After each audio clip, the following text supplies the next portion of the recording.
Hi there. Welcome to another episode of Angels, Positivity, and Love. I'm your host, Michael Andre Ford in San Antonio, Texas, your American Angel Intuitive. I've got an amazing guest today from Atlanta, Georgia, a real healer with lots of advice and lots of experience to share with us. This is a show with amazing guests, incredible insights. They share select life experiences, the lessons learned, stuff that they can help us grow as well when we hear their stories. In addition, they give us tips, techniques, and talk about what's coming ahead for them. In a second, we're going to introduce Ursula Lentine, absolutely fantabulous. If you want to start looking her up now, her website, ursulalentine.com. I wanted to mention that Angels, Positivity, and Love is in its first season.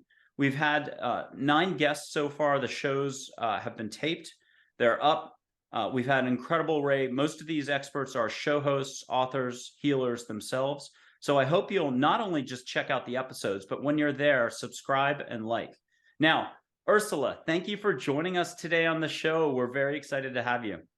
Thank you, Michael. Always a joy and a pleasure and a thrill to be with you. Well, thanks for being here. And I can tell everyone who's watching that Ursula is super disciplined. She's time management guru.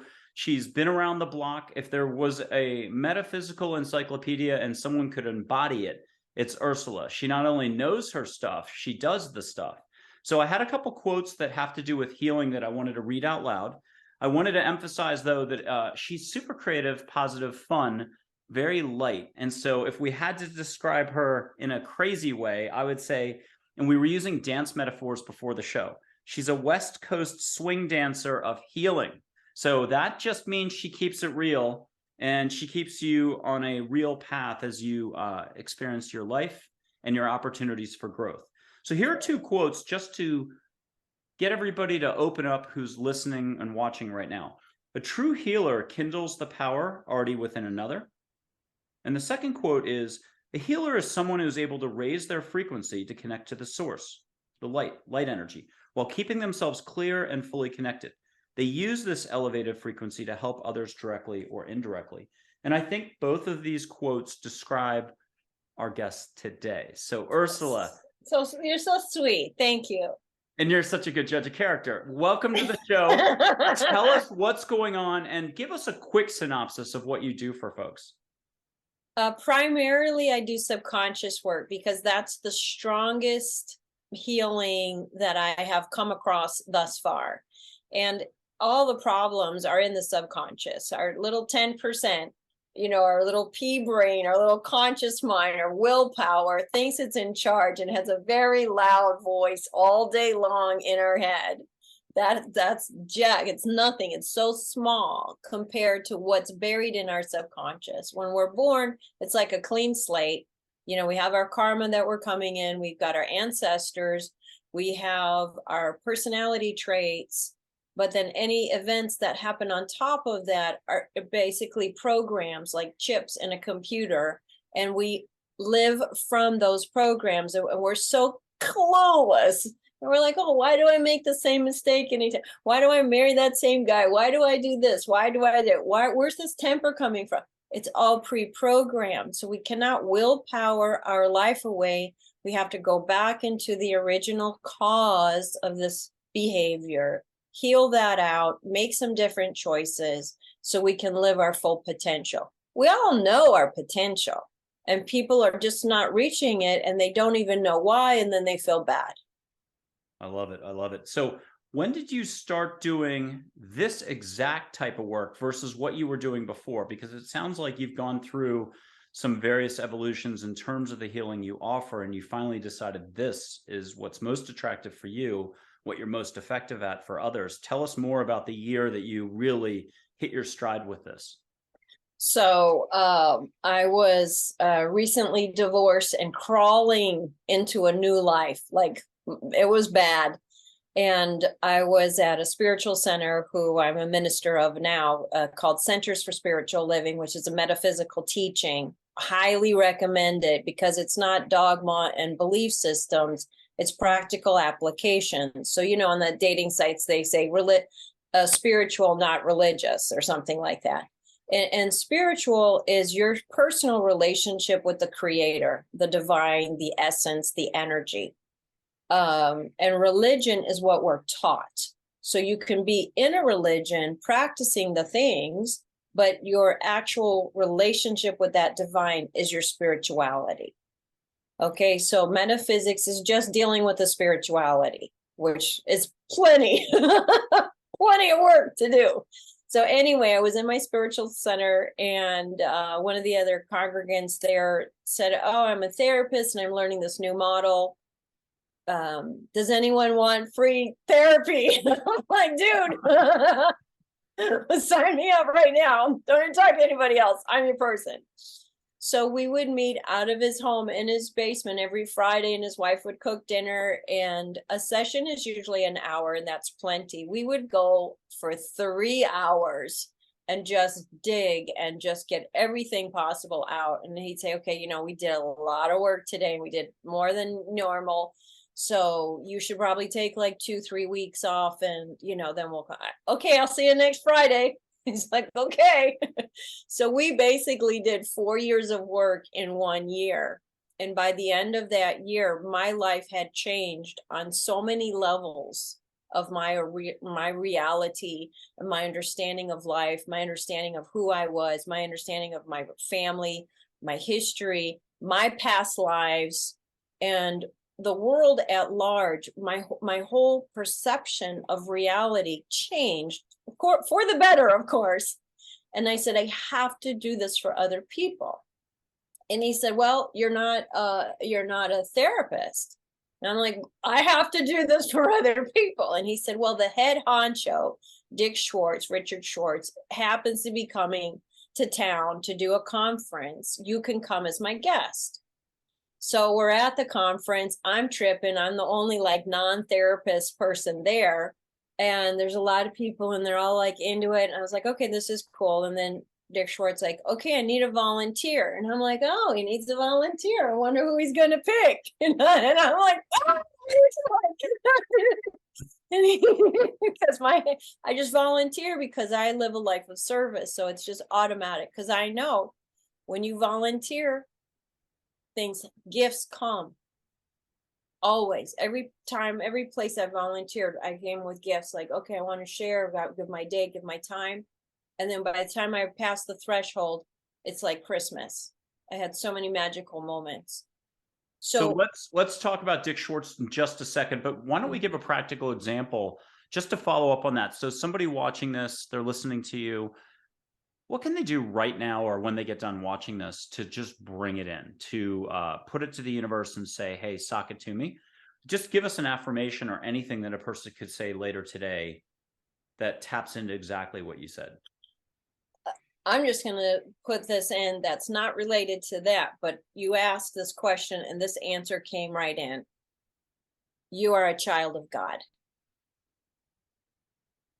If we could really walk with that all day long and understand I'm a child of God, I was created by God. Every cell in my body has nothing to do with me and my personality. That's a design that is so gigantic that my ego, humankind, no, we're so infinitesimal compared to the infiniticity of the creator. So I don't believe in God as a person. I believe in God as an intelligence energy. So there's an intelligence and it has energy and it creates. There's no will, there's no want, there's no need. It's just this energy that's continually creating. I was created by that. Every cell in my body was the intelligence that my body, just marvel at the circulatory system. I mean, like, okay, so once we start understanding my physical body was created, it's a miracle. Me living on this planet is a miracle. I was created on purpose that I don't even have to know what it is. And here I am. Einstein said either everything's a miracle or nothing's a miracle. So you want a little mantra? You're a child of God. I like it. I like it. Okay. you're back at that event with all the licensed therapists and Dick Schwartz. You volunteered. And then he's like, okay, come on up. So I'm sitting there, and in therapy land, everybody's all cozy and cute. So they all leave their chairs and they come and they sit around me on the floor. And I'm here next to like the hero of all humanity, right? Because he changed my life. And I'm like, oh my God, I'm with this amazing person. He's like, okay. And he just knows how to talk to people, you know, and we just settled in and we were in a session. I talked to my higher self. I was like, what the hell's going on? And he's like, it's okay, you know, let's just keep going. And my higher self came in and she told me that I'm wonderful and, you know, everything's good and, you know, we're working together and all of this stuff. So this is a land full of therapists, right? And they're like, higher self. Oh. And then so I said, you know, privately, I said, I want to help other people. And he's like, are you licensed in anything? And I said, well, yeah, I have my ministerial license. And he's like, oh, that's a license. Okay. So then they set me up and, you know, I had like a mentor and everything. And then I just was off to the races. And this is a part of my life that's very meaningful because I want people to live their full potential. I want people to wake up in a state of heaven on earth. I love it. Okay. How can we say it a different way though? Because a person out there is having their experiences. It feels very real. It's ebb and flow. It's my situation is, my problem is, difficulties, challenges. They're not where they think they want to be. They're not happy. They're feeling frustrated even, or worse. Switch this around so that we can say everything all over again, but in a more of a slideshow short way. So the certain folks out there are going to need to hear it a different way so they can relate strongly. Absolutely. Said. Okay. So when people ask me, what is metaphysics? What is that teaching? What is that? I say it's very simple. An angry person lives in an angry world. A peaceful person lives in a peaceful world, yet they're next door neighbors. How can that be? Because of the lens that people are looking through makes everything look a certain way. Where does this lens come from? Trauma, the way we were raised, the legacy that our family is carrying from our culture, from terrible things that have happened, fears that were created because of those terrible things, like an insecurity and a nervousness. Look at certain cultures. You're like, why are they so uptight? Well, look at their history. Oh, okay. What are three countries? Germany, Japan, and the Jewish community. Pain body, Eckhart Tolle, going through generations. Yes. One way to put it. Yes. And Wayne Dyer had that quote, loving people live in a loving world, you know, hateful or whatever it is, harming people live in a harmful world. Yeah, hurt people. There's another saying, hurt people hurt people. Oh, I like that one. I hadn't heard I that. know, that one's like, you know, yeah, that one's intense. And that's true, right? Like, you're a loving person, Michael. Would you ever hurt somebody? You couldn't. Well, I still have thinking popping around all the time. And even sometimes a compassionate action can be, if you're a business employer, you have to fire somebody and it's actually a very compassionate act in the big picture. And maybe 5 years later for the other person, they look back and they say, that was the best thing that happened. But at the moment, perspective's perspective, and you can still feel pain in the moment or disappointment, loss, depends how you take things.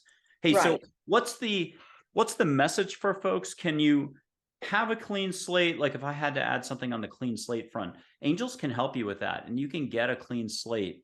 But the work you're talking about is very, well, I don't know how to say this, accepted on the spiritual front. I hope I said that correctly. It's very par for the course. We've got things to let go of that are no longer of service to us, that actually block, create walls and block our freedom and our growth and stunt everything.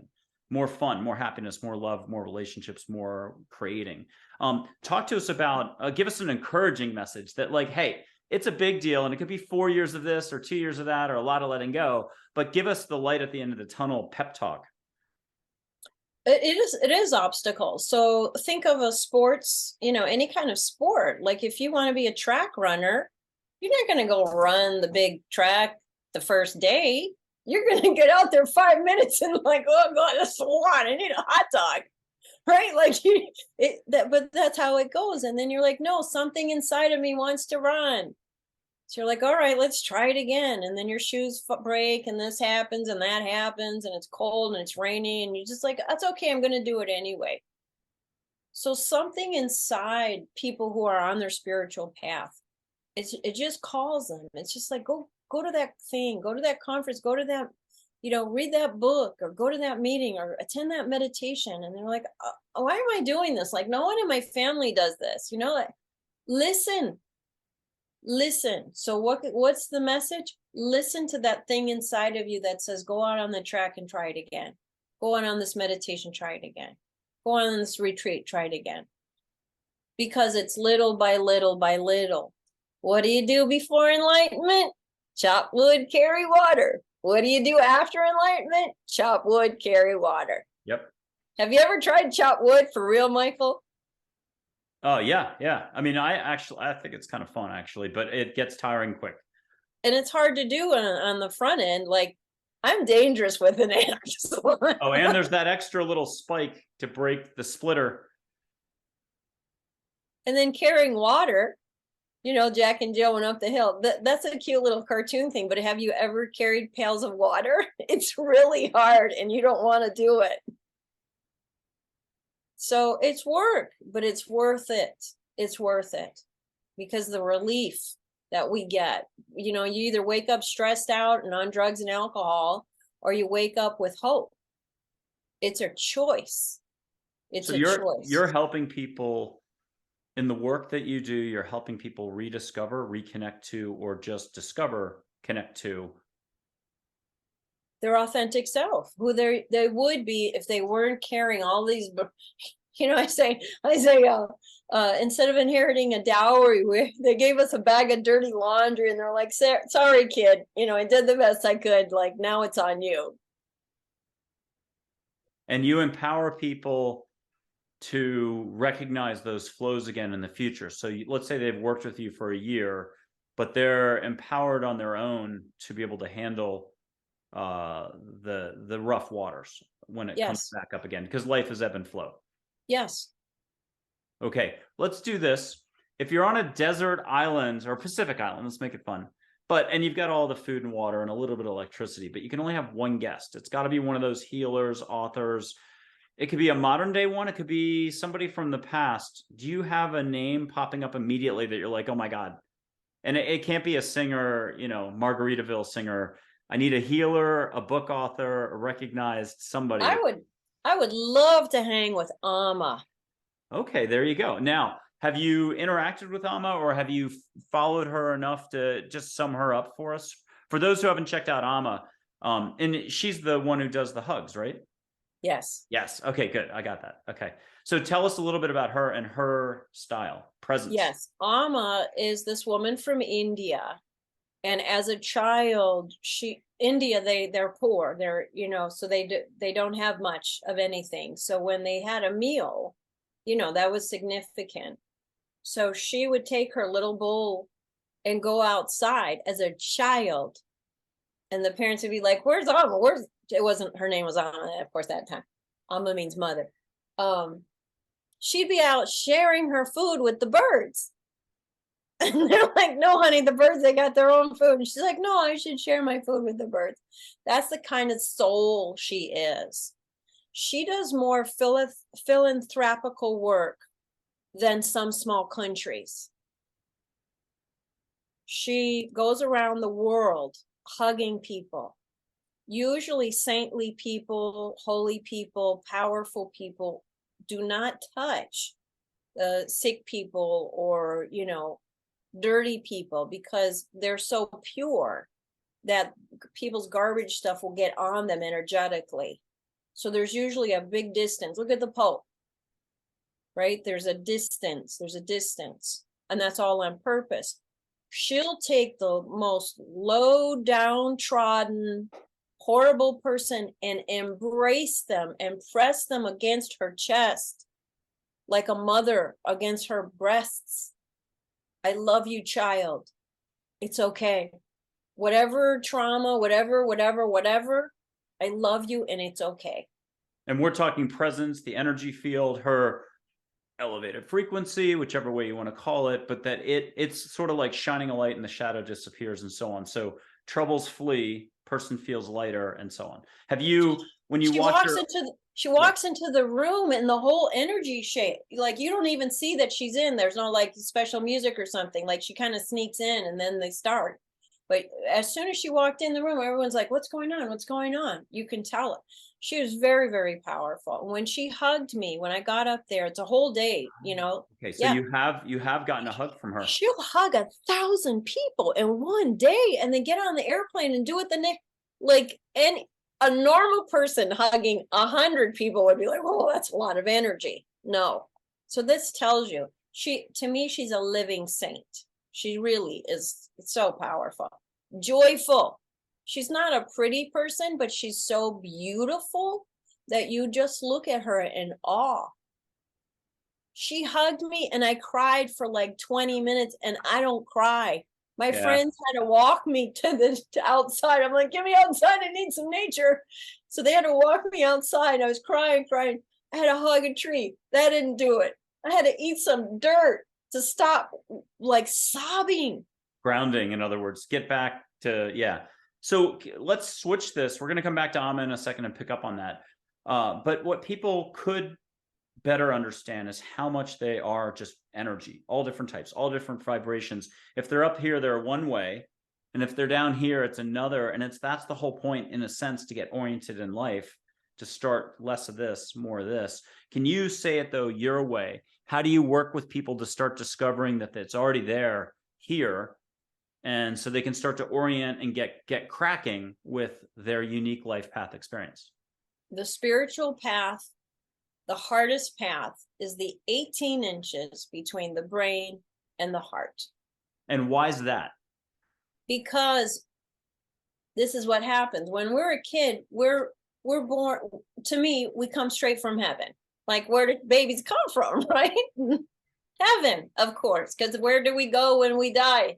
Back to heaven. Even if we go to hell, it's like a little mini version, like you've got some consequences to pay. So they go to consequences, but they're still in the afterlife, whatever that is, back to energy. We just transform into the soul that we are, and this is the meat suit that we get to wear. So a child comes from heaven, they're heart-centered. And then terrible twos kick in and they're like, what? There's separation. I don't want to buy into this. So people who are empathic like me, and I feel everybody, I feel, other people's feelings. It's because I didn't agree with that separation. So the people who agreed, like, oh, okay, you're not coming when I'm crying my head up? Fine. I'm separate. You're separate. God doesn't exist. Like, everybody's on their own. That's the first problem, is to think that we're separate from that creative energy field. When I know that there's no way that there's an entire universe out there and I'm all by myself, like, it doesn't even make sense if you really think about it. The oxygen molecules, like, how does this all work? How could I be separate from the everything of the all of the consciousness? So when we start understanding I am one with that creative source, then that's the deal. So when we are heart-centered, and then we have pain and it's not fair and nobody loves me and blah, blah, blah, blah, blah, blah, blah, it hurts too much. So then we're like, you know what? I'm not doing this anymore. And like those trap doors on a ship, we just close that out. And we're like, I'm just going to think my way out of this. If I have an abusive household, I'm going to calculate and watch what the triggers are so I don't get my ass beat. So they have to think, and then you have to be ahead of the game. Like, okay, what mood are they in now? What do I have to do in order not to get in trouble? Blah, blah, blah, blah, blah, blah, blah. So everybody's like strategizing and thinking, like, how do I avoid pain? That's where the drugs and alcohol come in. That's a coping strategy. It's not, it's not for fun. They laugh during it, but they're not laughing the next morning. So there are a million ways to avoid going to the one spot that we really don't want to go to. If it's the ego talking, it means the ego has to set the clipboard down, the pen. It's no longer in charge. If it's a car, the driver analogy, it's got to get in the back seat. The heart is ready to go. It's already in the driver's seat. It's just been smushed over a little bit. What could you tell us right now that kind of rivets us to our seat or to our heart? Or if I'm walking and listening to this or watching it, what gets us heart-centered right away? Can you take us through a tiny little exercise that's super gentle and easy? Yeah. Something right now. Okay. Yes. If you want to look it up, the longer version that's hopefully more entertaining is the Spiritual Path Part 2. And I talk about that exact thing. See, you're channeling, Michael. You don't even know it. I'm seeing white light all over you right now, so I'm out of it. Okay. In the beginning, go ahead and picture yourself like, oh, welcome to the spiritual path. Come on, here's your car. Get on in. And you're in the driver's seat and you're like, oh, hanging on to the thing. you want to try to stay in control. So you pull your seat as close as the steering wheel as you can, even though it's choking you, right? And you're just like, oh my God, where am I going? Oh no, there's no map, there's no GPS, you just go forward. But no, you just go forward. No, the brakes aren't working. No, just go forward. Right? Because when we get on the spiritual path, what happens is there's usually a crisis, a diagnosis, a loss, a major life change. We get kicked off the island, so to speak. So now we're stuck in this car, right? And then we're like, okay. And after a while, it's not that we become comfortable, but we get used to, I'm driving the car, but the car's kind of like doing its own thing. Then we're like, okay, all right, let me turn on the radio. Let me turn on some Zen music here. And then we're driving. And then you hear, move, get over. And you're like, what? Yeah, get over. You want me to pull over? No, I want you to move over to the passenger seat. What? Who's going to drive the car? Move over there. I got a million questions, no answers. Move over there. Right? Life will tell us, let go of that job, get out of that relationship. This isn't your city. You need to move to a different city. Like that thing inside of us that we've talked about earlier will keep talking to us. And if we're not listening, then we just suffer. So if you want to stop suffering, start listening. So then you crawl over the console and you sit in the passenger seat. And the first thing you do is you put your seatbelt on. You still don't trust. And now you're like, well, you're staring at the steering wheel. No one's sitting there, but the car keeps moving. And you always want to reach over. But once you realize, like, oh, the car's driving actually better than you would. And you're trusting more. You're trusting like, okay, this is actually, I can do this. I can let something greater than my ego and my fears and my insecurities drive me around. And then you're like, okay. And you finally sit back in your seat and, you got your elbow out the window and you're like, yeah, this is working. This is good. And they're like, get in the back seat. You're like, oh no, like I'm here in case of an emergency. Get in the back seat. No, I got some more questions. Get in the back seat. And then you're like, oh God, you crawl over the back seat. You're hanging onto the front seat, the back part of it, just in case you have to jump in front. And then they're like, yeah. So then you relax more, and you understand the more I trust that spiritual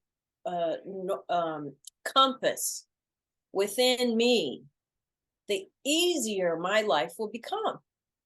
It's the control thing that messes everything up. It's the ego that says stupid things out of our mouths to mess everything up. So eventually we sit back and we realize life is like riding in a limousine. I want to go here. I've got these talents to offer. This is the direction I want to take my life.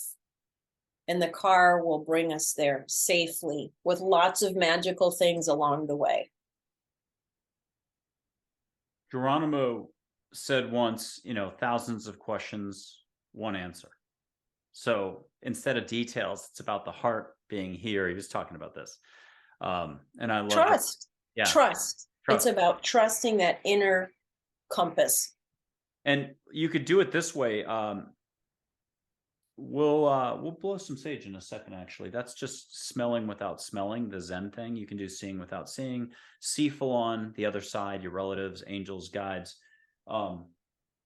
When you're in your heart, you're connected to all. So a lot of the details fall away. I'm not saying you can't have your details or shouldn't have your details, but it's a question of perspective and getting back into your heart. Are you struggling for details, doing the pain thing, resistance, viewing everything as my problem is, my situation is, or it happened to me?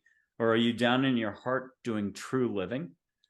And I'm going to light some sage early. We're going to do this again at the end, but this is just to spice things up. We did this before the show. Every guest on every show does this. I'm lighting some sage. You can get this at Whole Foods headquarters. It's on my website, www.michaelandreford.com. I am not sponsored, but it's Juniper Ridge, the California company. Super steady Eddie sage. And instead of it just being linear, you might taste it in your mouth or smell it. And this might be 2 years from now.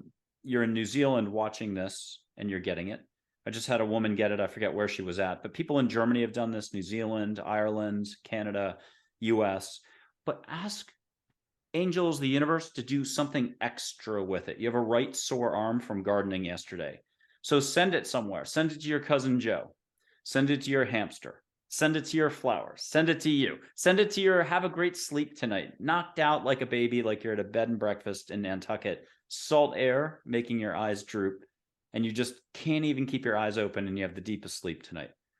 Allow, ask, and receive. If you don't ask, you don't get. It's like a raise, a job, a date. So now, Ursula, what are you experiencing? Are you tasting it, smelling it, feeling it, seeing the energy? I've never had anybody say they're seeing it, but are you seeing a little bit of extra oomph? I'm feeling it like it's a coolness going up my nose into my brain and washing backwards. Cool. And I'll do something for the first time this way. It's usually an ocean thing, but I'll blow some smoke, but it's angels' highest intent, only love. Catch a little more on your face. What'd you get? A whoosh coming on this side. Nice. Okay, and for the audience, just replay it, but give yourself a break. This isn't about any one way. Put a hand on your heart and make a sacred request. That's the only rule I've got. Just be like, hey, angels, universe, out of my head, get me into my heart, make it nice. Amen, rock and roll, thank you. If you're from India, Om Saram. Whatever way you roll is all that matters. But a sacred special from the heart. Trust. This is going to be the message we're talking about next. How do we trust more, Ursula? Tell us. This is Ursula Lentine in Atlanta.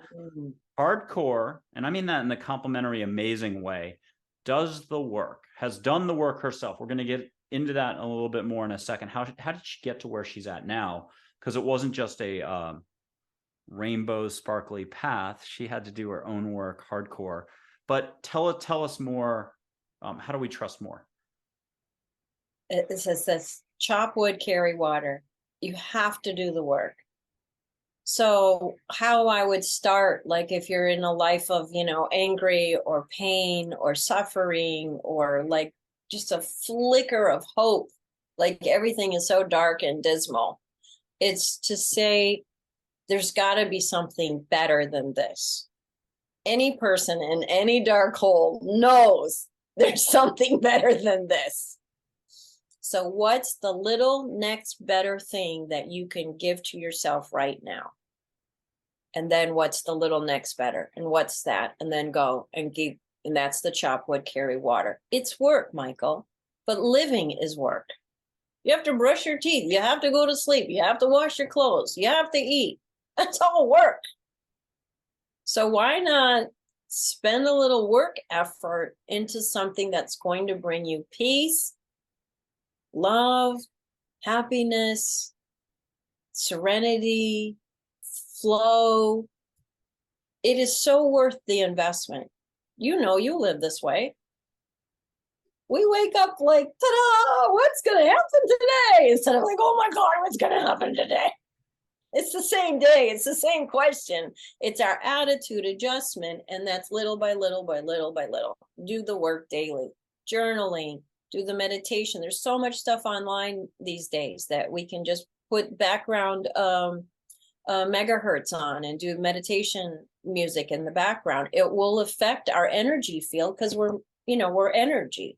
So if Give us a couple positive examples though for journaling and then the frequency. Give us, what can a person do right now if they're listening, watching? How can they look up, who do you recommend for journaling? Is there a book? Is it a particular expert out there? Is it something on your website? What's a concrete step they can take on journaling right now? And first of all, what is journaling? Say it out loud. Okay, journaling is writing to yourself. So that's kind of a little can of worms you just asked right there. So how I would say it is, in the internal family systems work that I do, the subconscious work that I do, it's talking about, there's the essence of ourselves, which we've been talking about, and then there's parts of us. So all these parts of us are basically ego-based, and they're all trying to help. So say someone's suffering with a smoking addiction. I'm a smoker, they would say, cancel, delete. A part of me always wants to smoke. You see, now I'm soul, and I have this part of me that always wants to smoke. I have an angry part. I have a curious part. I have a resistant part. I have a procrastinator. You see? So I'm not saying I am a procrastinator. I am angry. I am. No, because I am needs to be pure, right? So I am a child of God.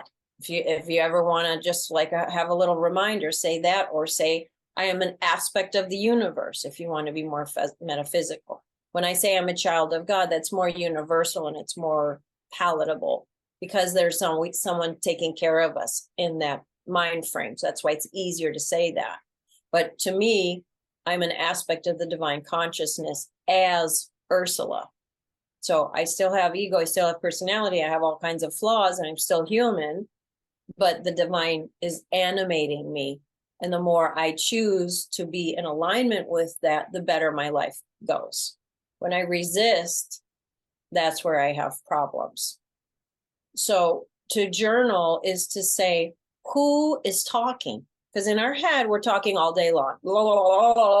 I get nausea, right? Until you meditate enough and those parts trust you to say, you know what, you're leading. I'm going to sit back and relax because I trust you. And the you is the heart, the higher self? True. So the ego, say the smoker part, it's like, oh, you need me. Oh, you're stressing out right now. You need me to go and give yourself a cigarette. Come on, let's go have a smoke break. You're like, yeah. So then you and all your committee go, and then the smoker's like, it's better now, right? And everyone's like, yeah, it's better. No, that's just partisan charge. It's not better. It's not better. So now you have to, in the journaling, say, who's talking in my head? What are they saying? What's their agenda? What's their fear? And then you just get to know yourself. You let the smoker talk. Yeah, I do that because I'm the only one who keeps you calm around here because you got that other anxious part, driving you crazy. And then there's got the sad part that's never getting a chance to get out, because if we start with that sad part, we might be sad for the rest of our lives. So we do everything we can to avoid sadness. So when you write and you listen to these parts and you're like, oh, I'm not that person. I'm not that person. This is an aspect of me. This is a coping strategy that I have. I wonder why. Now you got 7 more pages to write about. So it's a way to sort out the different energy flows, the different parts of self that are there. It's a way to also recognize them, bring awareness, light into the picture, and to diminish, but not, you're not there to like wipe things out. You are there to open up more and to get more comfortable with just allowing everything to be as it already is. So it's a way to find, I don't know how to say the word, equanimity or whatever it is, the openness, the presence, so that you can move forward at some point. And you've got not permission from those other parts, but somehow it all works out. And now that's a huge part of the work that you do. When you say pranic healing on your website, and I want to get to that in 1 second, explain India to us. Have you been? Or are you going? Okay, but you like a lot of this.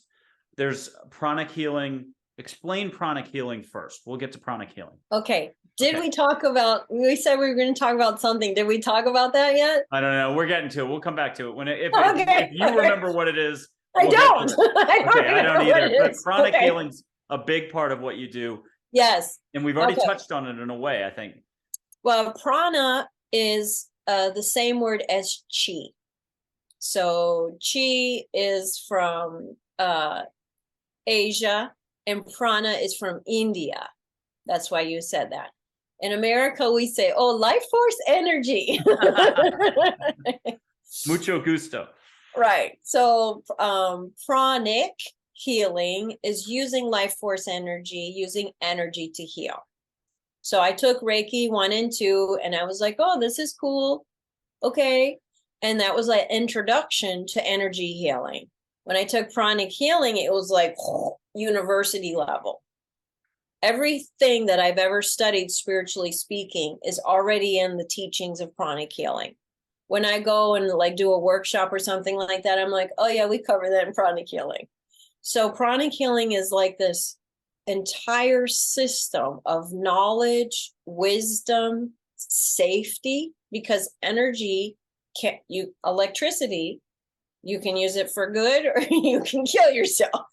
Yeah. Right? So we need to understand the laws of energy in order to keep ourselves well, because if people are just natural healers, they are easily succumb to taking on the sicknesses and darknesses of the people that they're healing.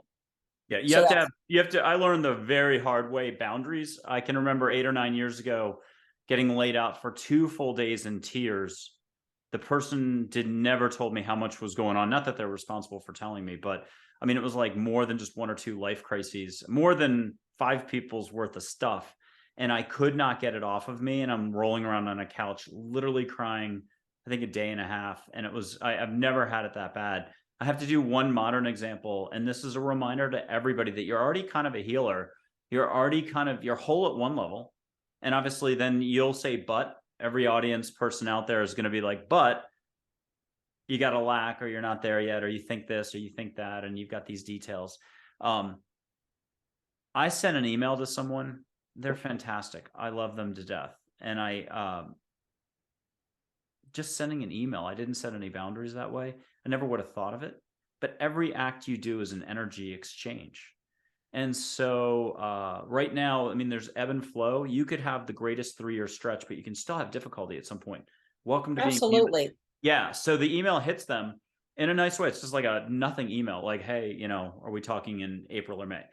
But there must be positive energy attached to it, doing some lightening. And then I got cigarette smoke in my house, and they got lightened up somehow. And it was a third party that walks in and goes, who have you been talking to? What was the transaction you most recently did? And I had to go sage the home, throw a window open. And it's usually hugs that I get clobbered. A person gets so excited they got some help, and then I get hugged, and then I picked up all their Samsonite baggage. I take it home with me. And this is how I figured it out 2 houses ago. All my fire alarms would eventually just go off in the house. Because my house would be 1% conscious and say, hey, it's time to clean. You're not paying attention, like it built up, and it's time to throw windows open, blow sage. You can ask angels to do it for you. Talk to us about that whole concept, though, that every single one of us is, we'll say, a mini Amma, to be respectful to Amma, or a mini Ursula or an Ursula. We all have a big heart. We all have tons of junk that gets in the way. How do we handle the flows? How do we keep it real? And how do we start to stick our elbows out and grab someone like yourself to help sort things out so we can get our language and own it our way for our authentic self? How do we do all this? That's wonderful. Nature is the easiest. After every session, I tell my client, I need you to go outside for at least 20 minutes today and intentionally connect with nature. Walk around your neighborhood, look at the trees, listen to the birds, feel the sun, feel the breeze. Because nature harmonizes us. But not this. No.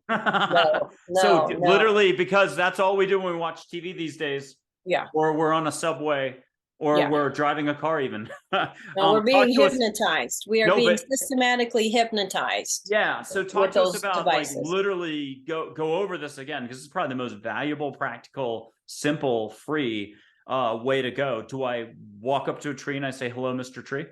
Yeah, you can. Yes. Okay, but do I like go barefoot then and try to feel the energy of the tree? Do I feel my own heart first? What do I do? So we cover tree hugging in pranic healing class. So I'm a teacher of pranic healing, and then within pranic healing, there's also, you can go higher. So there's you take a first class, and then you do more. The thing that I want to offer all of your listeners are the Twin Hearts meditation that I do every Tuesday. I've been doing it since 2008. Okay, so chop wood, carry water. Why would I do something for so long? When you were 22 in 2008, you started this. Got it. Because it feeds my soul. This is a powerful meditation. It's cumulative. The more you do it, the better it gets. So UrsulaLentine.com. That's Ursula, Ursula, Lentine, Lentine.com. Play that over if you need it again. And then I find it was Tuesday, Twin Sacred Flame. Twin Hearts. Twin Hearts, sorry. I always say everything wrong. This is a heart and this is a heart. So This is our spiritual heart and this is our human heart. So it's called Twin Hearts Meditation. And the teacher is Master Choa, Choa, Kok, Kok, Sui, Sui. And where does this person come from? He is from India, but the teaching that he collects and puts together and offers us pranic healing is universal. If you're Buddhist, you'll be like, oh, that's Buddhist. Oh, that's Buddhist. And if you're Christian, you'll be like, oh, that's Jesus. Oh, yeah, that's it. Oh, yeah. And then, if you're like scientific, you're like, oh, yeah, that's the bioplasmic field. And, But if someone's super shy about all this, they're like, well, I'm not sure about going online in a group of people. Can they just kind of sneak in? Can they leave their camera off on themselves and participate? I want to see who's here. So I want them to pop on and say, hi, I found you I listened to you on Michael. Oh, and, yeah, perfect. Okay. The Angel Guys web thing, or whatever. I'm, Sarah from Philadelphia. Okay, great.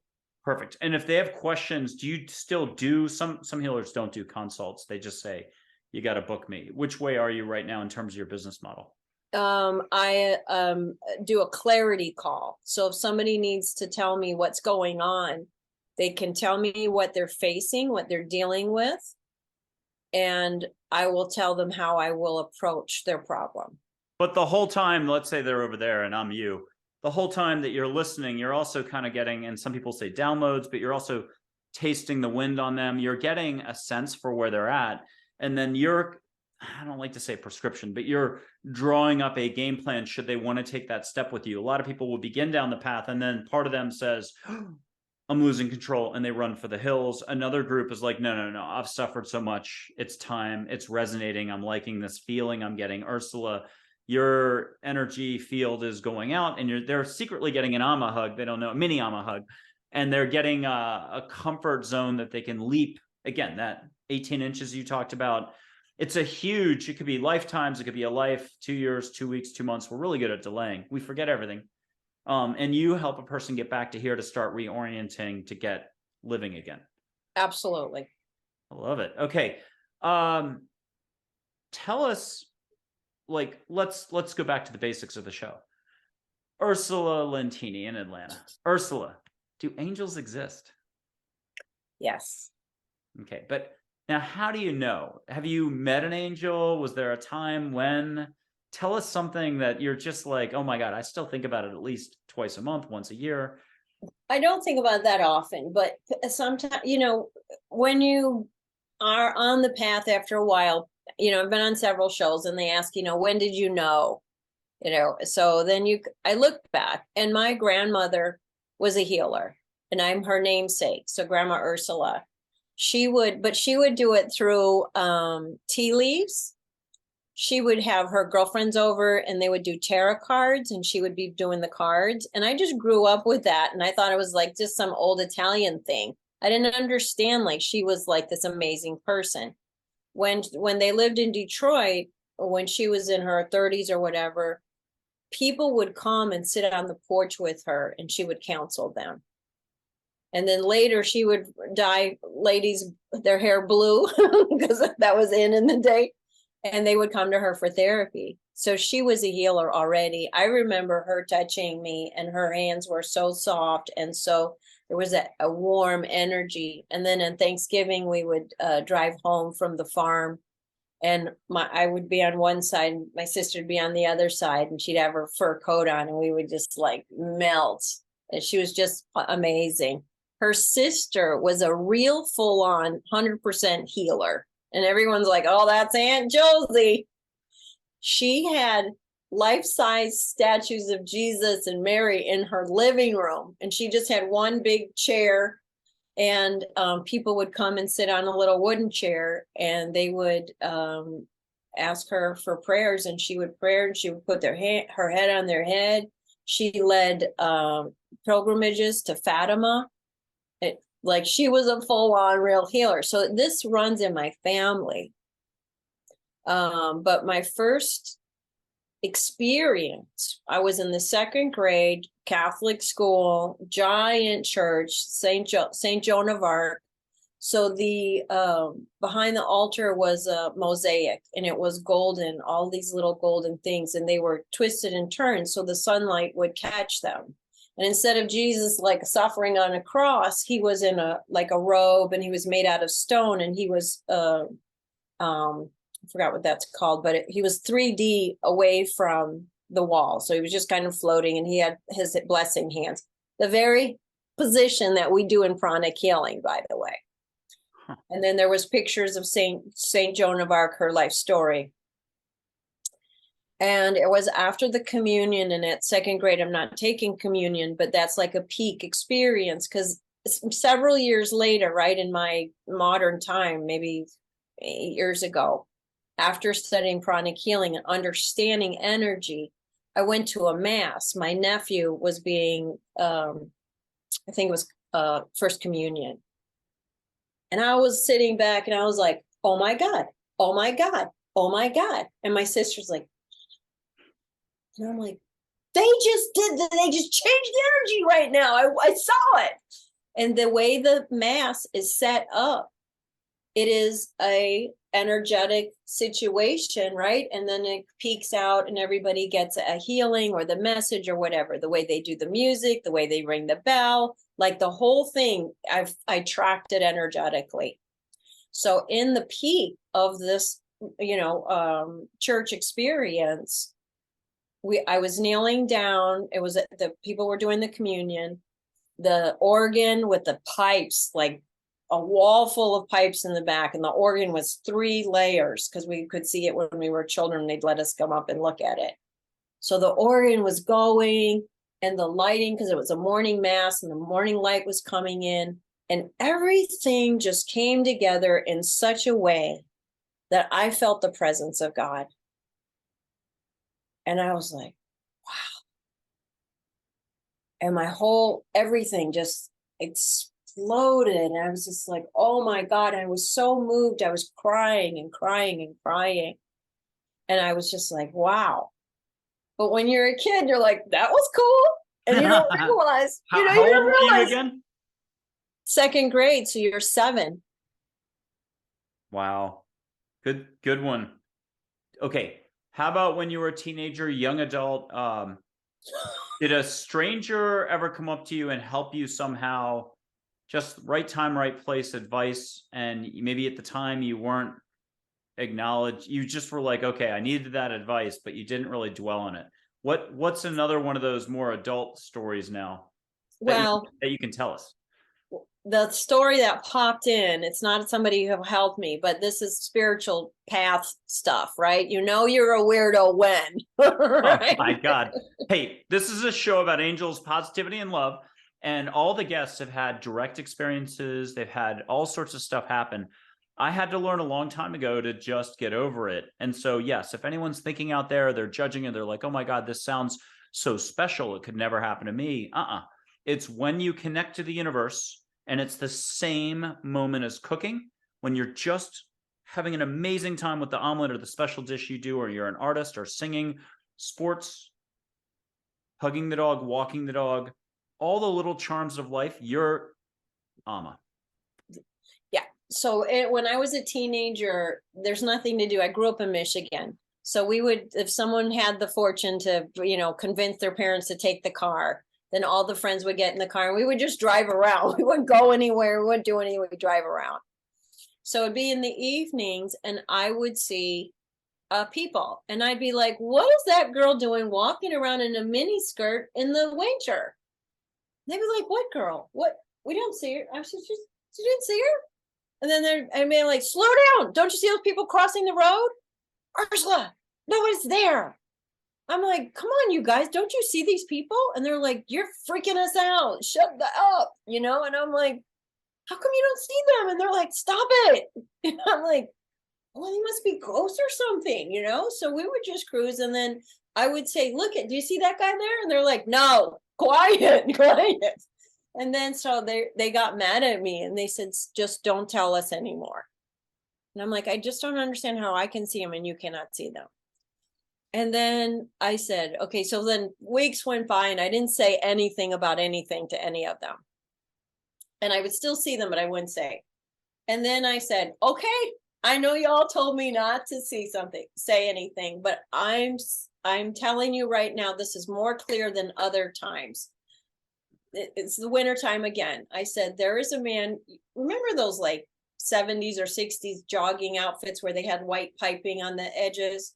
I said, there is a man wearing jogging shorts, jogging along this expressway, because there was a freeway and an expressway. So expressways move fast and then you go up a ramp and then you get on the main street.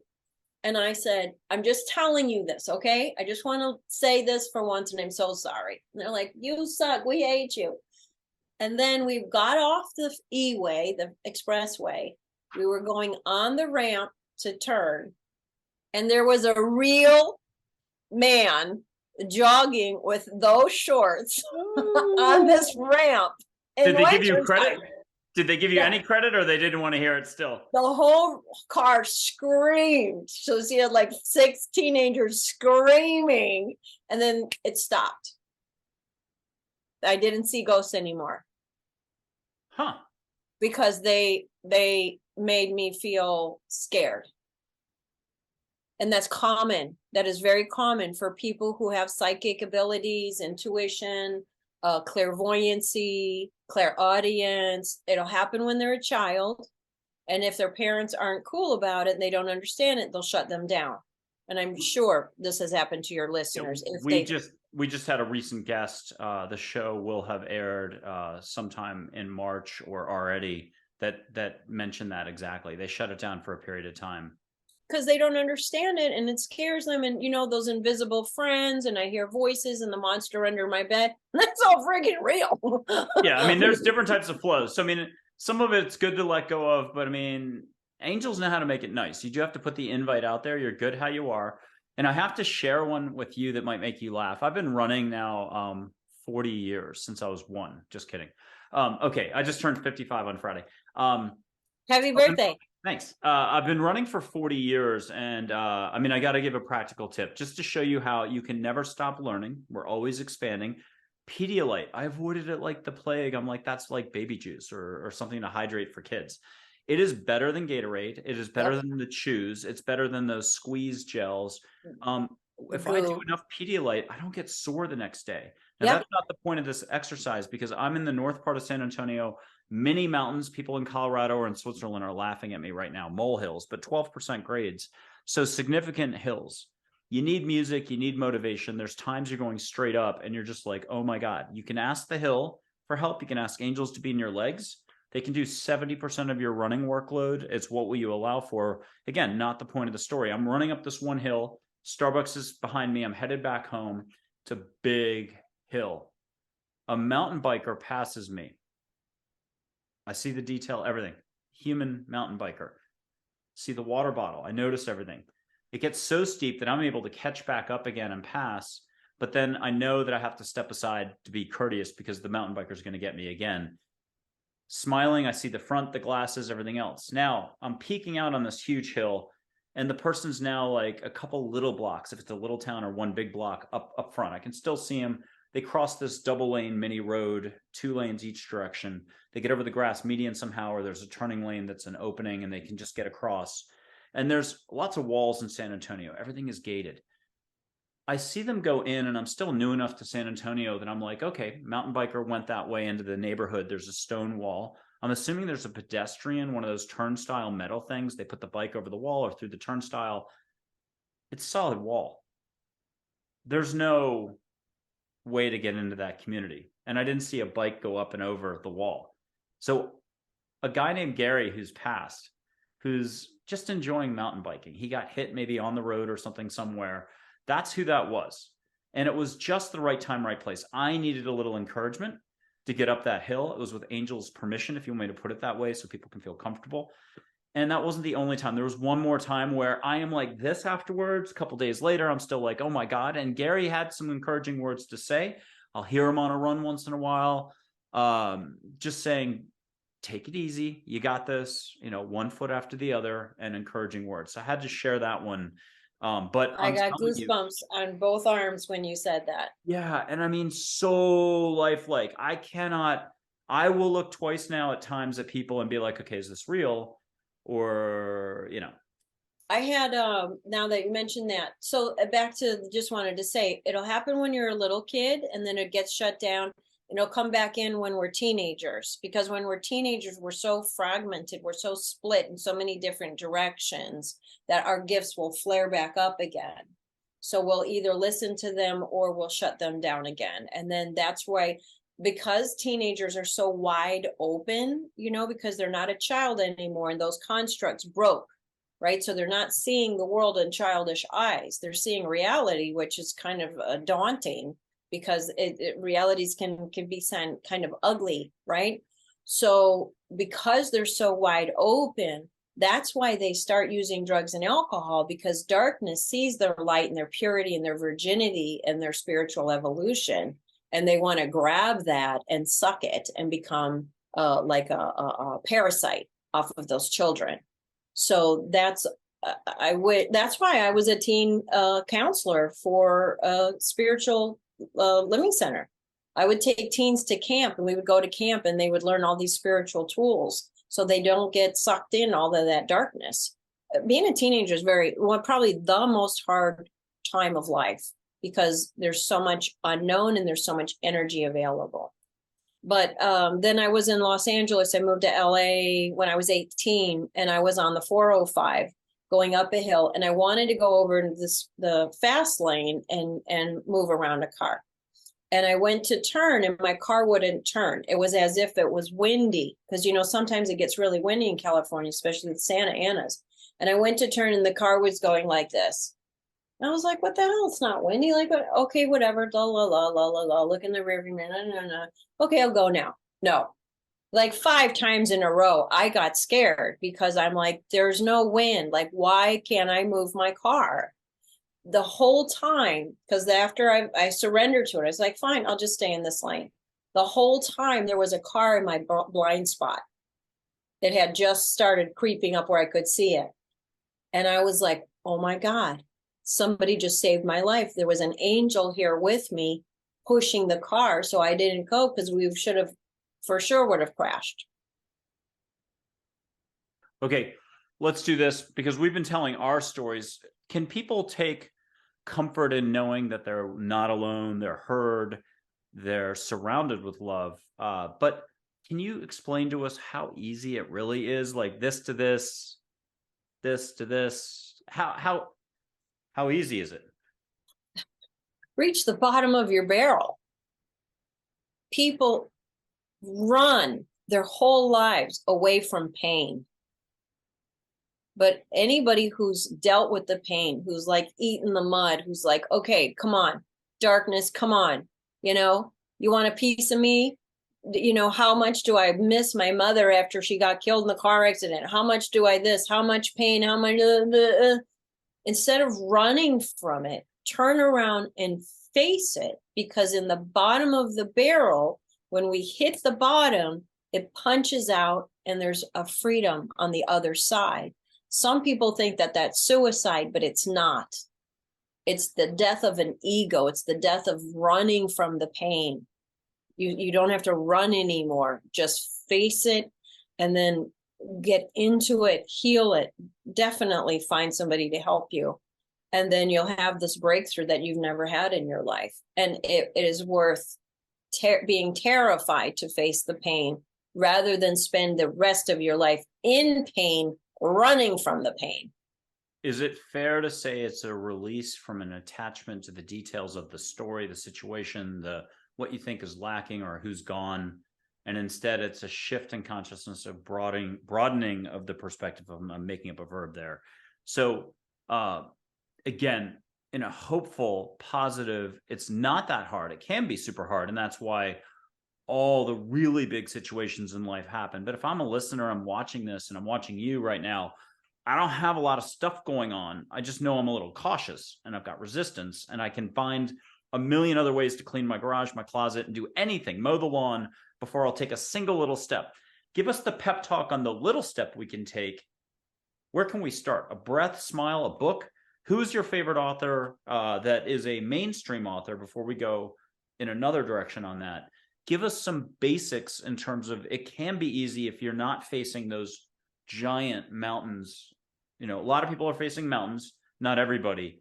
So for the crowd that's not facing monumental stuff, what can they do? Go into nature and don't walk on purpose. Be very slow. It's called walking meditation. And you just slow down. No electronics, no watch. What time is it? Nothing. And you just feel like you're stopped, or sit at the base of a tree and just sit with it. Sit there and feel your feelings. Don't be afraid of your feelings. Feelings are a part of our human experience. Cry. Go ahead and cry. The tears will say, if I start, I'll never end. It's not true. That's a part of the lie. You know, darkness will lie to us. So just cry. Cry for 2 hours. Let people walk by. Who cares? Feel your feelings. Feel angry. Kick the dirt. Punch the tree.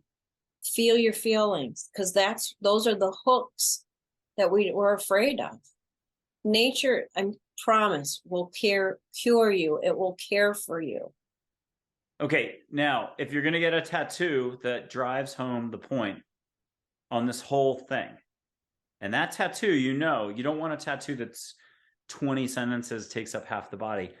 You want a tattoo that's short and sweet. Is it this too shall pass? Is it pay attention? Is it love more? Be in your heart more?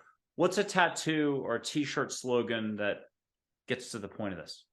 Probably just the word love. If we could focus on love, because if we're sad, say somebody's mom, died when they were little, and they feel abandoned, they feel this, and they feel angry, and they feel cheated, and they feel this and that. So you say, where's the love? Where's the love? Where's the love? You can say, I feel all of these feelings because I loved my mom so much. So acknowledging love is bringing in love. Is it put a hand on the heart, say it out loud if you have to say it out loud, do whatever you have to do to get out of the routine? Draw hearts, like wear red, put a heart tattoo on, just little things to remind us. Chop wood, carry water. It's step by step, little by little, repeat. So a morning routine, as the best thing I could tell anybody, is just within, say, oh, I've got 5 kids and I can't, and then, okay, you have 5 minutes. So have your bathroom turn into your little temple, right? When you're showering. And my shower, all these years after I've been doing it, I am still chopping wood, carrying water. I have sayings, I have mantras, I have a picture of the karmic wheel.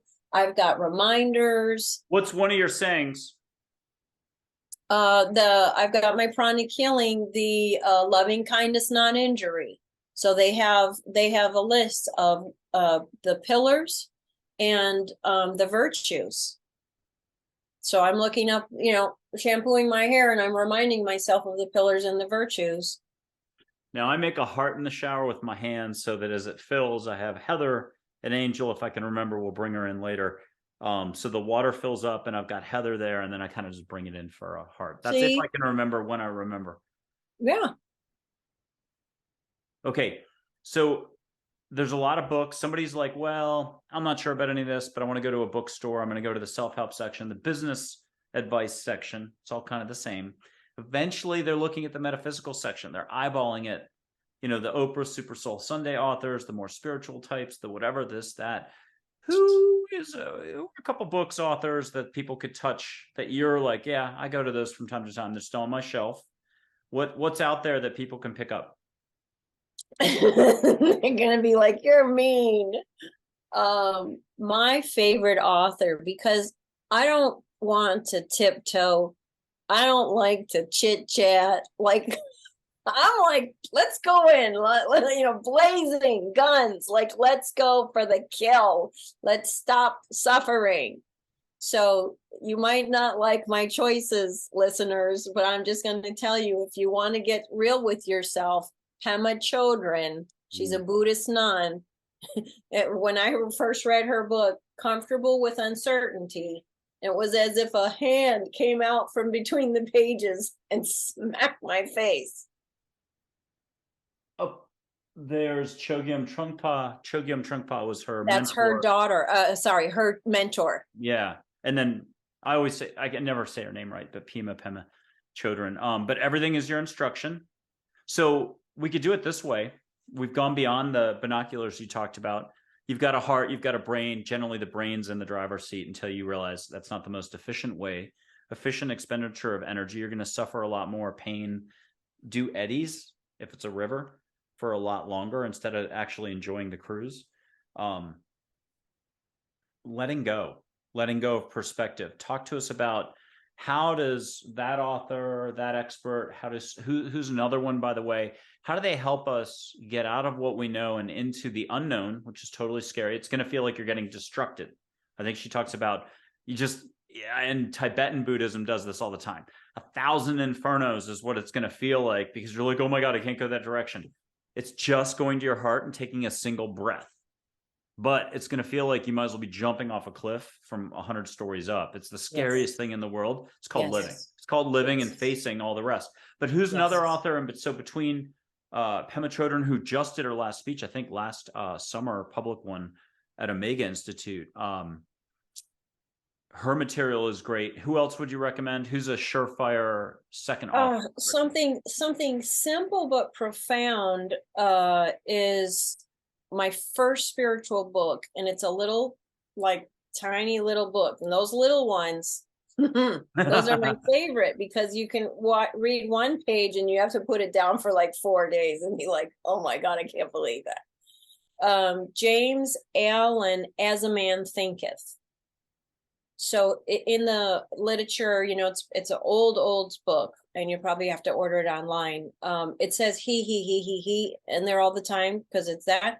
So they also wrote one called As a Woman Thinketh, and then it's the same words, but it's she. And I thought, well, it's not going to be that much difference, but it was, because now you relate to it better. Yeah. So As a Man Thinketh or As a Woman Thinketh is beginner's 101, easy peasy. It just lays it out of what is metaphysics and how can I think about this thing called life. Interesting. Okay, Ogmandino, I'm bringing him up. Greatest salesman in the world. You get the audio, him reading the book, and it's crazy because it's sort of Middle Eastern set, but it's not just for business people who want to be the greatest salespeople in the world. It's a little bit of Byron Katie. You know how she always does the same amazing technique. She just has this ability. You've been in a relationship with someone else, Bob, for 30 years, and you're like getting divorced from Bob because Bob's the greatest jerk in the world. Every time you speak about Bob, jerk. She's able to take a crowbar every time and show you that every sentence that you're saying is energy and it's not absolute. She separates you from your thinking, gets you back to your heart, helps switch your perspective so that even you, after 30 years of hating Bob or being stuck in the worst relationship of everything in the world, you realize it might not quite be so. And now Ogmandino takes it to, if you keep applying yourself, keep pushing to go this direction, we're talking people who are, it's resistance, it's this, it's that, it's complicated turmoil.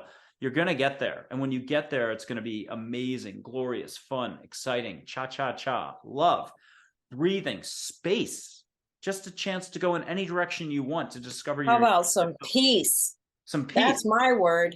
Peace. Tranquility. There we go. Yeah. So his is fun because his voice carries you through. Now, Eckhart Tolle is a little bit like that. He's got this presence, but I'm going to recommend him if you're having trouble sleeping. Read his A New Earth book, because your ego is not going to want to touch it. 3 paragraphs, you're out like no matter how hard your sleeping is.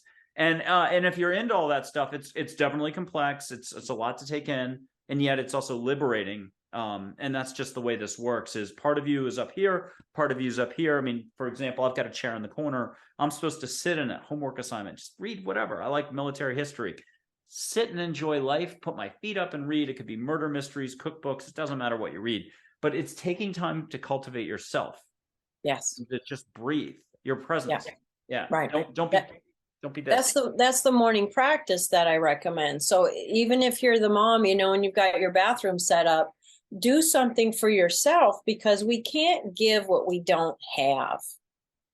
So a lot of people are giver. They get exhausted, they get drained, then they get resentful because they're working at a deficit at all times. Resentment is one of the causes of cancer. So why do we have so much cancer? Because we're living in the wrong direction instead of the direction that feeds our soul. So nature, time for ourselves, journaling, do something that feeds yourself. If you love music, dance one favorite song in the morning before you get up. Put your headphones on, and so you can hear it, no one else can hear you. Like if you love, some people love their coffee and their tea. Keep that phone in the other room and go sit and have just your coffee and your tea. Make it a sacred little thing. That you can do something for 5 minutes. For me, I've gotten to the place where my entire morning is just mine. I don't see clients. I don't pick up the phone. I don't do any electronics. I just putz around, do whatever, go in the yard, clean my house, do my chores, do my prayers, do my meditations, play in my closet. Like I just hang out by myself and do whatever I feel like I want to do. And then I get to work and I'm already fulfilled. And now I'm just giving all day long, and it's no problem because I'm not actually giving of myself. I'm being a channel for light to come through, just like your quotes were saying. So I take care of myself first, put the oxygen on mask on first, and then you help the other people. And the fact of the matter is that oxygen mask, if the airplane should go out of service as far as the air circulation goes, we have 6 seconds to get that mask on before we pass out. And you don't have time to be fussing with somebody else when you're trying to figure out that string and what size is it, and all of that stuff, like to put it on right.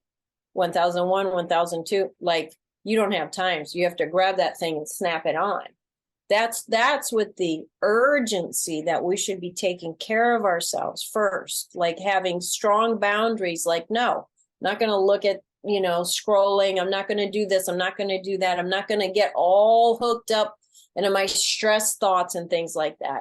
I have to have urgent, like strong boundaries on, I must take care of myself in this moment right now, so I can start with a breath full of fresh air in my lungs and then move throughout my day instead of wake up at a deficit and try and crawl through the day. Self-love, self-worth, grounding, centering, recharging that battery, paying attention to what the battery level is, because how else are you going to get out the door or help the family or others or do what you do? Okay. Can we ask the universe, angels to help us? And how can we ask for a sign just to see if we're even being heard? How do we test the waters to know we're not alone, to be a little bit of that healer sticking their elbows out and saying, I'm worth it. I'm going to test this out. How do I do it before bed? Do I do it on a walk? How do I put something out there and be like, hey, I need a signal, a sign? What do I do? Parking spots. Ah. So you say, before you go to your grocery store, you say, when I go to my Publix, over here is Publix. When I go to Publix, I'm going to pull in and I'm going to get a spot close to the front. and you just know it. And you feel like, yep, so, almost as if someone called and said, hey, you're going to get a spot up front. You're like, oh, okay. So you're telling the universe, hey, let's play a game. Let's play catch. I'm going to throw something out there, and then you throw it back to me. I just want to see if I'm alone or not. And then you drive around and you're looking, you're like, oh, not today. It's not working. That's okay. I'm going to do it again tomorrow. Michael, I get always, I don't care, like parking spots all the way to the street. And wherever I go, there's within 3 spots from the front row. I'm always there. And I go to Costco and I always have one row. There's 6 cars, 2 sides, and then 4 cars over here. The parking lot's full for days. I always get a spot in my little area. That's like a given now, but you can play with parking spots. Do you think this is a function of your vibration, where you're putting yourself, your self-expectation, how you roll? How do you describe it? And maybe use some pranic healing. How is this a modality? Everything is energy. We're taught that in the 5th grade. Molecules, like you could put your hand, if you could understand that whatever's solid is just compacted molecules compared to this space in the air, right? If we could see with our eyes what was going on in here, it'd be very busy. If we could see our body, how many spinning, twirling, swirling things are going on physically and energetically, you'd have to go lay down because you'd be like, your eyeballs would be like those little goofy, the shaking eyeballs in the plastic. That's how they would look. So everything is energy. So if I love you, you can feel it. If you're open to me feeling it, then you could feel it. Let's do a little experiment about energy. Okay. I'm just going to look straight into the camera for like 30 seconds. Do you have a timer there? Yes. Hold on. Started. Go. And just open your heart and feel my love. I've been seeing your aura the whole show. And I'm talking to your listeners.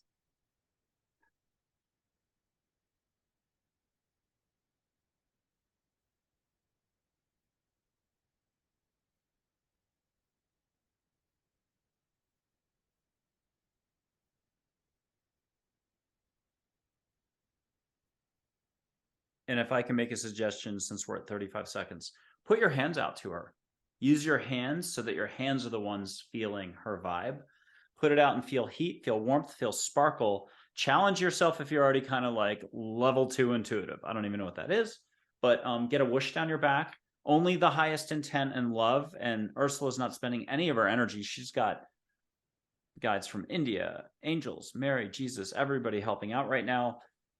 Get sparkle in your toes. Get a wind in the room. Get something fun.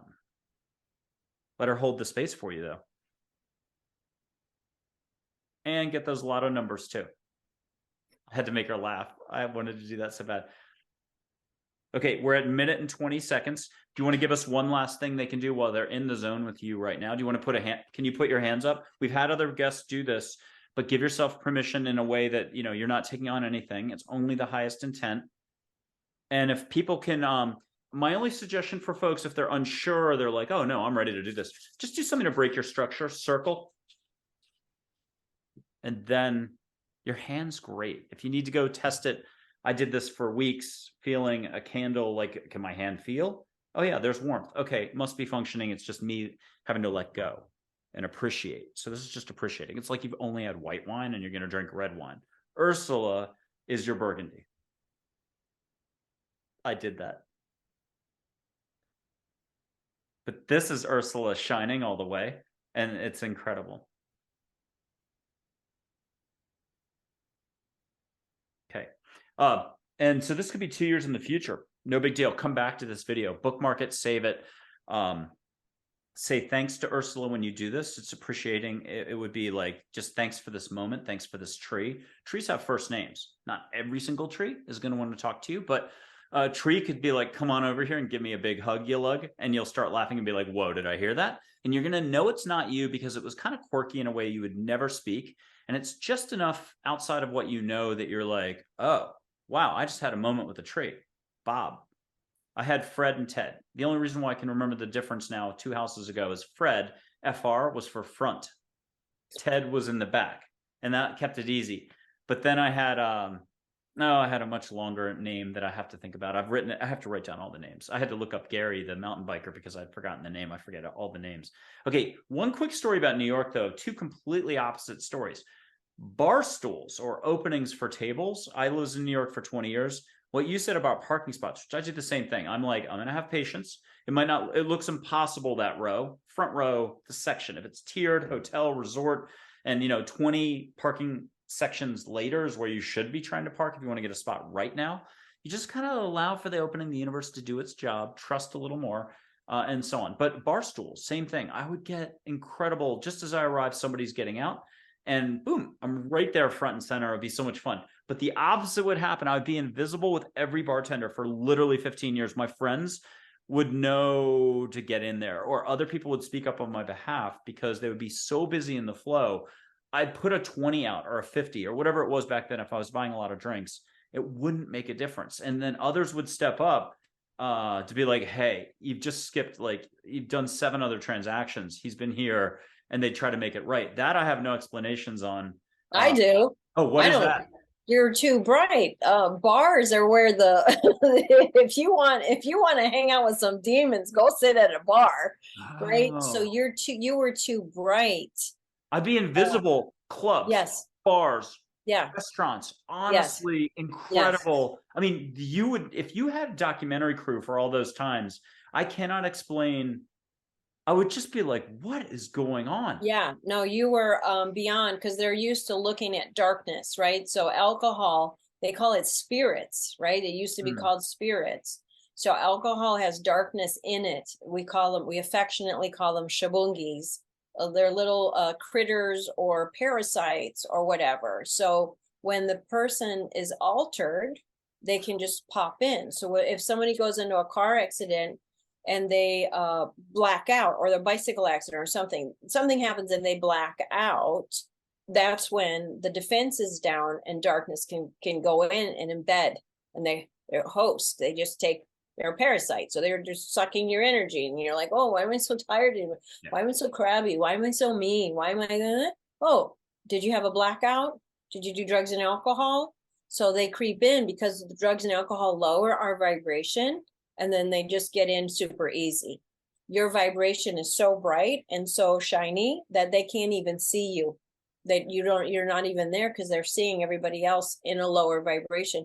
Your vibrate, it's almost as if your pant leg was there, right? Yeah. They're looking at I, everybody else, and you're a tower above I everybody. didn't exist at the bar. It was insane. And I had Yeah. friends who witnessed it because I was like, let me take care of the drinks. And they would just be like, we don't get it. And then they would step up. There were certain techniques, certain people I did see. It was like business sales. They would vibe a certain way and do a certain motion to attract the attention. And I'm going to switch away from this. So look, there is negativity out there. I've seen it. I don't like to talk. My focus and philosophy to mention this is just where you put your focus is where you put your focus. The safest thing I know in a few thousand folks, 10 or 11 years of this. And Ursula's hitting on very important points about there's a lot of turbulence, there's a lot of this, a lot of reorienting, a lot of allowing. How do we keep it light? How do we keep it so that we don't have to focus too much on this? Is there phraseology we can use daily that's just like, hey, angels, keep me in my heart, keep my path as smooth as I am possible? love. I am Yeah. love. I am love. I am Yeah. love. I So am I love. just say, I I am am love. love. Do I tell universe, angels, Yes. big Amma in the sky, I'm You love? tell your dog, your cat, you tell the people in the other car, like if you're driving, they can't hear you. You say, hey, I'm a love. I'm love. I'm love. Can I'm you love. add extra in there? Like, hey, protect me, guide me, ground me, clear me out. Yes, whatever we need, we can ask. In the Bible, it says, you do not have because you do not ask. So our shame, I mean, we could do 5 shows, Dave, Michael. Yeah. Our shame will keep us from asking for help. And then Yes. that's regular people. It also helps pushes us down to ask the angels.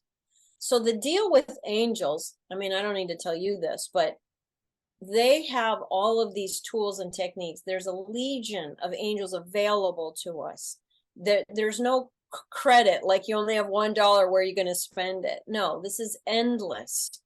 I like to say big YMCA, but without the building. They're not allowed to help us without our permission. All we have to do is ask. And there's angels for everything. There's angels for snag nails. There's angels for test taking. There's angels for remind me to drink enough water. There's angels for where's my other sock. There's angels for everything. So just say, angels, please help me. So you don't even have to know what you're asking for. You just have to get out of what you know long enough to ask. So, Yes, hey, I'm doing the big ask.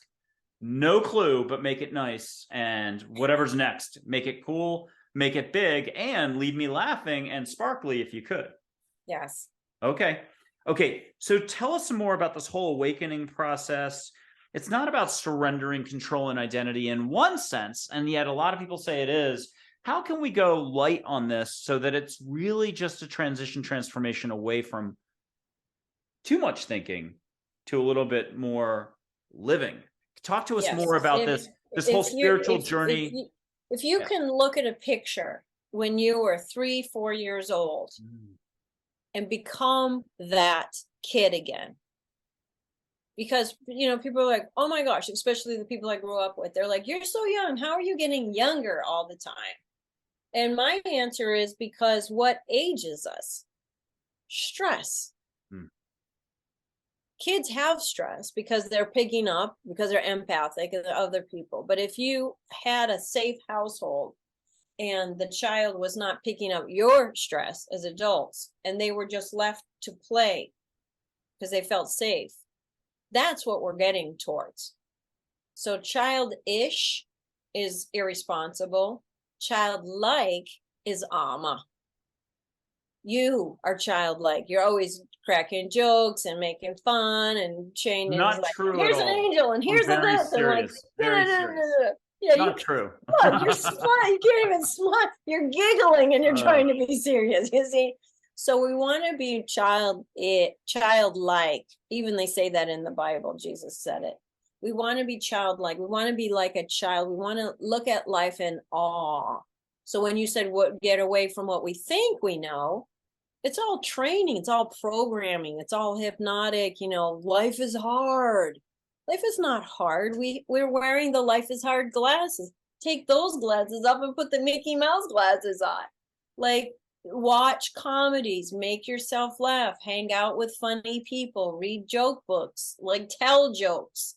Lift the vibration higher and higher and higher so these dark, heavy things don't keep sucking us down. And it's work. It is daily practice, because the ego, our animal nature, our amygdala, fear-based. What's going on now? Instead of like, dude, chill. We're good. So it's okay to be a comedian and take the lighter path and make people laugh? Share joy. Absolutely. It is a coping strategy, right? Because the people who are funny, if you dig down, they had a traumatic life, childhood. So they had to be the funny person so something bad wouldn't happen in the household. So if they kept mom or dad laughing, someone's not going to get smacked. Okay. So, and comedians are very intelligent people. That's why they can look at normal life and make it funny. There's a level of intelligence there. Comedians are also very heart-centric people. That's why they see the world, and they also see the suffering and the pain and misery. That's why they have propensity for drug, suicide, so on and so forth. But it's like a balance, they see the light and the dark. If we can look at the dark and say, yeah, this exists, we can also look at the light and say, that exists, but this is more fun. Yeah, you choose where you're going to place yourself, and you have more control over that than you're going to realize. If you're listening and wondering about anything today, just trust that you're in a much better position the second you stop worrying about the details. Just be aware of you're much bigger here than you'd ever dream of. I'm going to blow some more sage your way and let the audience do it a second time. I'm going to bring you some angels. You've already met these angels, maybe a couple figures from India, because we've mentioned India. We'll see where this goes, but maybe you can do some listening for us, just reinforcing some of the messages of today to relax, take a load off, stop saying my situation is, my problem is, and start saying, good luck with this. This is my opportunity for growth. Somehow that lack that you have, or the situation, the dynamic, that there's no way you're going to get divorced from that reality. And yet that's the only way you're going to move on from it, is when you switch the way you're approaching the topic. Sage, we've all done this before. Give yourself permission to let go. Ask your higher self, angels, universe to help you. Be in your heart to catch it. I think somebody on Angels, Positivity, and Love just wrote in that they're sensitive. They got it, and they're getting it strongly on a different, I think something I taped yesterday or something. Catch it. Ask for the angel light to go all around you, not just Sage, not just the Earth Native American move with this. Ask for more. And I'll put up Joy's photo. You should start giggling on that one right away. If you want to see, yeah, and if you want to see pink light either at my end around me, or pink light glitter, just here, peripheral on your eyes. Anyone can do that. Be in your heart. Give yourself permission to let go. Drop to your heart. I got to snub this out. I'm going to have a room full of sage. Give me 1 second. Okay. All right. Joy, the ambassador communicator who does all the work. All you have to do is be like, I don't know what I'm doing. I need to get to my heart, make it nice. If anybody wants to put their hand up and feel the vibe off this photo, Ursula, you're welcome to do that as well, but get a hug on your back as well. And what does Joy have for you? Get something personal for you. And then could you get something for the viewer and for us?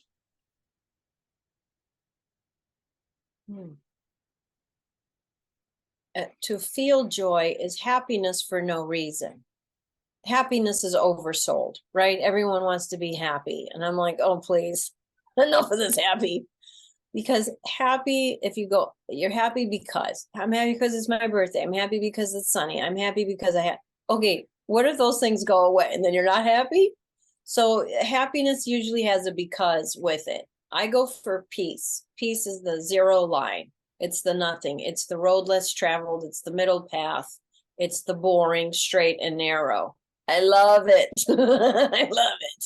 So to seek happiness, it goes away and then you go down under the thing. So peace, will get you there faster. Like you can just, it's so easy. You want an easy life, seek peace.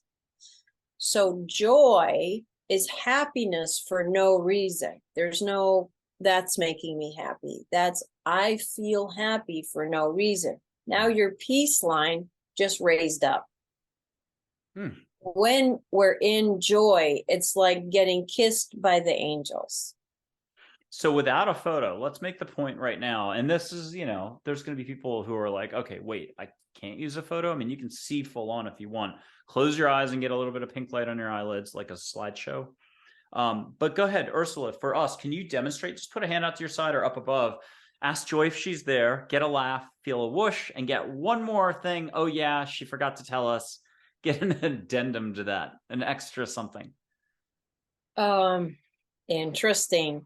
She said a belly laugh jiggles your navel chakra, which is our pot of gold. Huh. That is the most original thing probably ever that I've heard. I like that. Really yeah, nice. That didn't come from me. That came from her, right? Because I was like, oh, that's very interesting. So in martial arts, they talk about chi. Their chi center is in their, what we call in pranic healing, our navel chakra.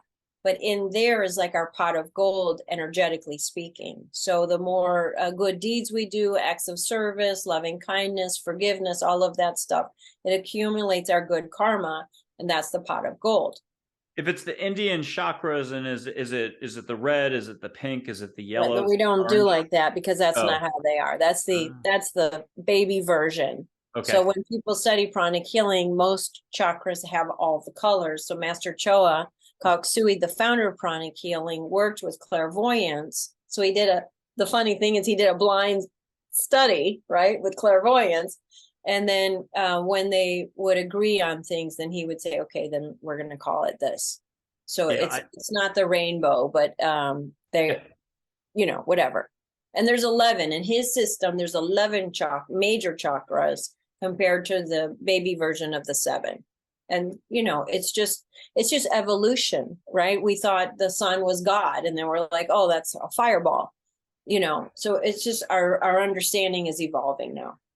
And people can see the light of consciousness, universal love, on their dog, on their own hands. The second they let go, they can close their eyes and see it. There's a lot of ways. It would be so much easier for us all that when we spoke, we could see if we were doing negativity or doing positivity or whatever's in between. And the point of that is you'd be much more like, oh, I didn't mean to be so harsh with that vibe. And that would help educate us so much faster. And you would probably hesitate to be so mean next time, or so negative, or so judgmental, or reacting fear, stress, worry. It'd be very instructive. And my message is you can actually do that. Okay, Charlotte, everybody's favorite teacher from childhood with words meant to help you expand. And Angel is one of my business managers, been around the block. She is fun. Get something personal for yourself, Ursula, for the business. Just grab a quick tidbit so that you go, oh, okay, check that box. And then what does Charlotte have through you for all of us? She just said, because what I'm looking at, it looks like an eye in the way I'm seeing her in this moment. So she said, how you can be nice to people is look them in the eye and think that it's your own eyes, that you are that person. Acknowledgement of others, sharing of compassion for where they are without knowing the details, validation. How about that? But like, if I'm looking at you, Michael, that you're just me as Michael, and I don't know you know what I mean? I don't know, like what you just said, any kind of pain you're having. Look, if you told your story to somebody, they'd be like, oh, that's a lot. I've never met anybody who's like, oh, I don't have any stories. Nothing bad has ever happened to me. There's stories for every single person out there. So if we knew, like, boy, if my story is my story, imagine what everybody else's story is, and just have compassion. But if I look at you and I think that you're me, then I'm not going to be a jerk to you. I'm going to be nice to you because I want you to be nice to me. And I love Plato's comment. We'll do Plato next. Be kind, for everyone you meet is fighting a harder battle than you. There we go. Okay, Plato. Now, no hugs from him, just a fist pump, tap on the shoulder. They're sweaty. But if you insist, you can type a comment in. Subscribe, please, as you're watching this. And check out Ursula's website, ursulalentine.com. That'll lead you to her YouTube channel because she's going to address that. She is on YouTube, so you'd have to use her name, Ursula, Ursula Lentine, Lentine, in Atlanta. Her show is Way of the Spiritual Path. Check that out. Here's Plato. No hugs for him. Just ask for a touch on the shoulder. Look at the old man's face in there. He's unconditional love, spirit guide. You can see the mustache. Ursula, are you seeing the face of Plato in there? No. Oh, hold on. Eyes, nose, mustache. How about now? No, I see a triangle. I see oh yeah, there he is. Thank you. Yeah. Okay, he's so good on life path, especially your car analogy, driver's seat, clarity, letting go of thinking, the whole Plato's cave metaphor. Do you want to pick up 1, 2, 3 things from him? Just a reminder for all of us how to live more, think less. The word be, just be, like just be. It's a day's work just to exist. So just be. Yeah. Okay. When we're quiet, just being. Can you put that back up? Because I was listening. I'm so sorry. Thank you. Okay, there it is. When we're quiet, just being, that's when we hear the wisdom. The wisdom will just drop in, and then you'll have knowledge based on the wisdom. People try to gather the knowledge to seek the wisdom, but if you do it reverse, you will get the wisdom, and then you'll be able to figure out what the wisdom is, and then you'll have the knowledge. Thank you. Wow, you're gonna make me share like one of the very few things I have not shared in 11 years, but I have told it to about 10 people. Okay, and by that I just mean I tried to play psychic, I don't know, like 9, 10, 11 years ago, and I didn't know boundaries, so I gave up all my energy and didn't understand it, and I was doing a good job, but then I was tired. And I didn't want to give up on this dinner party, and I had a dinner party, and I had this guest, and she's gonna ask me a question. Somehow I knew that was gonna happen. And a little voice came in. I hadn't taken any photos of angels, hadn't met anybody. It just thought it was about me. But a little voice comes in and just says, "Punt, don't help her. You've got to circle the wagons. Don't cancel the dinner party, but don't help anybody else. Send her to one of the 4 bedrooms upstairs to talk to 3 Native American chiefs. There's 3 pictures up on the wall there, and I can find that photo in 2 seconds flat. Dull Knife, Red Shirt, Geronimo. They've been with me since 1970 when I was 2. When my dad died, a neighbor handed these pictures over for our protection. And here they are hanging off to my right shoulder. And there's Dull Knife, Red Shirt, Geronimo.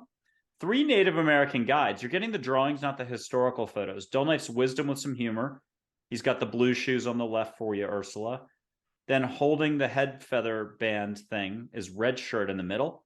Compassion, compassion, compassion, gentlest mom in the world.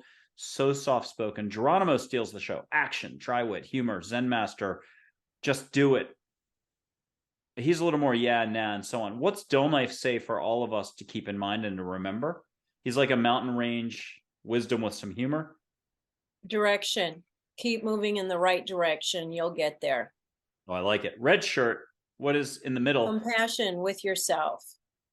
Beautiful. Look, this work, right? Life is work. This earthly experience is work. You came here to evolve. Don't sit on your butt and cry about your problems. Like get your butt in gear and do the work. I know he's the loving, compassionate one, but he's like, you know, have compassion how hard it is to do this thing that we're doing. And then Geronimo, who's my favorite because I don't like to chit chat. He's like, do the work. Do the work. If you want the bank account, do the work, right? If you want health, do the work. If you want success, do the work. Just do the work. These guys have been with me since I was a little kid. They've been hanging over my bed, not as an adult, but you know, in the 70s and 80s and so on. I think a couple of adults stumbled on the photo, the drawings, the paintings, and that was done by Mad Magazine, the guy who did Alfred E. Newman. Jack Davis passed away, I guess 5 or 6 years ago in his 90s. University of Georgia Art Museum, to plug him, has a little miniature, not wing, but you know, a little section for his art because he's done 16,000 drawings without that before computers existed. Amazing artist. Now I'm going to put historical photos of the 3 up. And what I wanted to mention that led me to this is that they're out of order.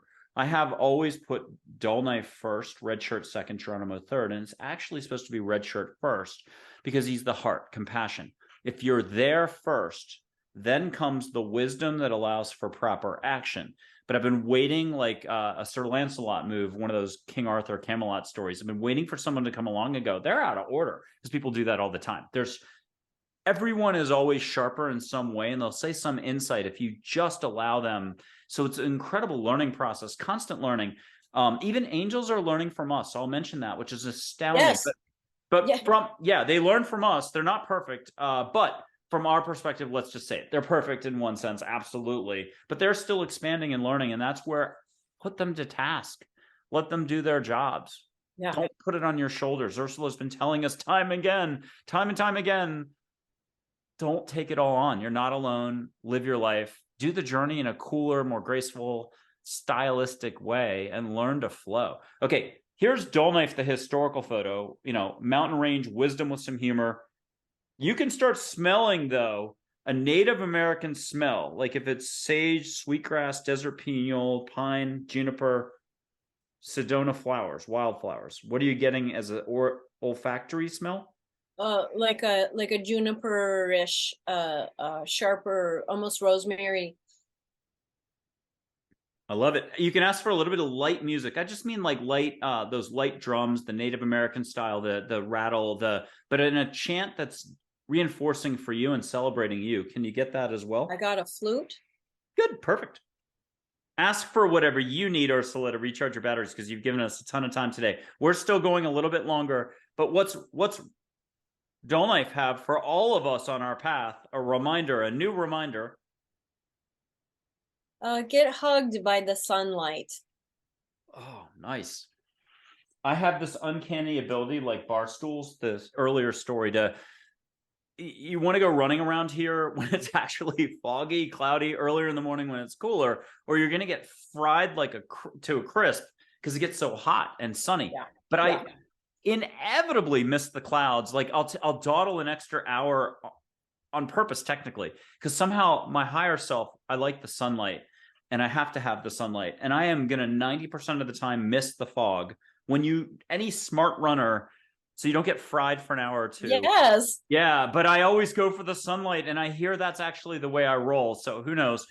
Here's Red Shirt, gentlest mom in the world, U.S. presidential medal. He and Geronimo, the day after the photo was taken, were at Washington, D.C., White House horseback parade. Maybe it was Teddy Roosevelt, the president. I don't know. But people love him who are going through difficulties. He's so soft-spoken. He doesn't waste any words. What have you got from him about our life journey and just how to stay in our hearts? He told me compassion lasts round, right? And then here under his thing is compassion. And maybe you said it, but that's what he said last time. But anyway, he's gentle like hospice workers are gentle, Michael. So in our dying, yes, in the pain, right? Because I've done hospice work and it was the best education I've ever gotten of all the spiritual things I've ever done. But in our pain, we can release. Some people hang on to pain when they're dying. Or while they're supposed to live. Well, yeah. So exactly. So the last thing that they're clutching onto is their pain. And then it was like, look, that's not worth it. Like, just freaking let go. And then they finally it's just exhausting. I just can't. And they let go. And then they're like, oh. And they have this profound peace. And then they're like, yeah, I'm hanging out with this. And from that peaceful place, they drift into the next expression. Now, only one viewer, audience member is probably passing this year. I hope it's not even anybody, let's just switch it. So people are holding on to their thinking in pain bodies, if we do Eckhart Tolle, and limits. We'll just keep it simple. They're holding on to limits all the time. And we identify with pain much easier because we're afraid to take the chance to be in the heart. So to keep it light, all of these loving figures are here to remind us to love more, live more, allow more, ask more. That was a big one a year ago. Ask more. Charlotte. One more thing from Charlotte. She said, ask more last year. And that's absolutely spot on. If you're not asking, you're not expanding. That's that whole dream big, bring it forward and let the universe get in there. There's universal forces to bring it in. I don't know if that's The Alchemist on my shelf behind me or Esther Hicks, The Vortex, Abraham Hicks, one of those books.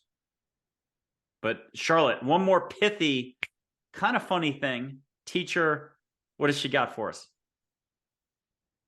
She's drawing me inside her blueness. And so the answers are within. There's an entire universe inside of us. We get so distracted by our five senses of pleasure that we're missing the whole key. If you could remember I said sit by a tree. If you could sit by a tree, close your eyes and feel the elevation, the high, the frequency, you would begin to understand the universe that's inside of us. Before we get to Geronimo, I'm going to tap right into that and just mention two resources for folks. I think it was the 70s, Jane Roberts, Seth, Light Being. There's a beautiful quote. You don't have to go read all that, but you could. Seth talks about that this whole explosion of you, that whole transformation, it's not going to be an external.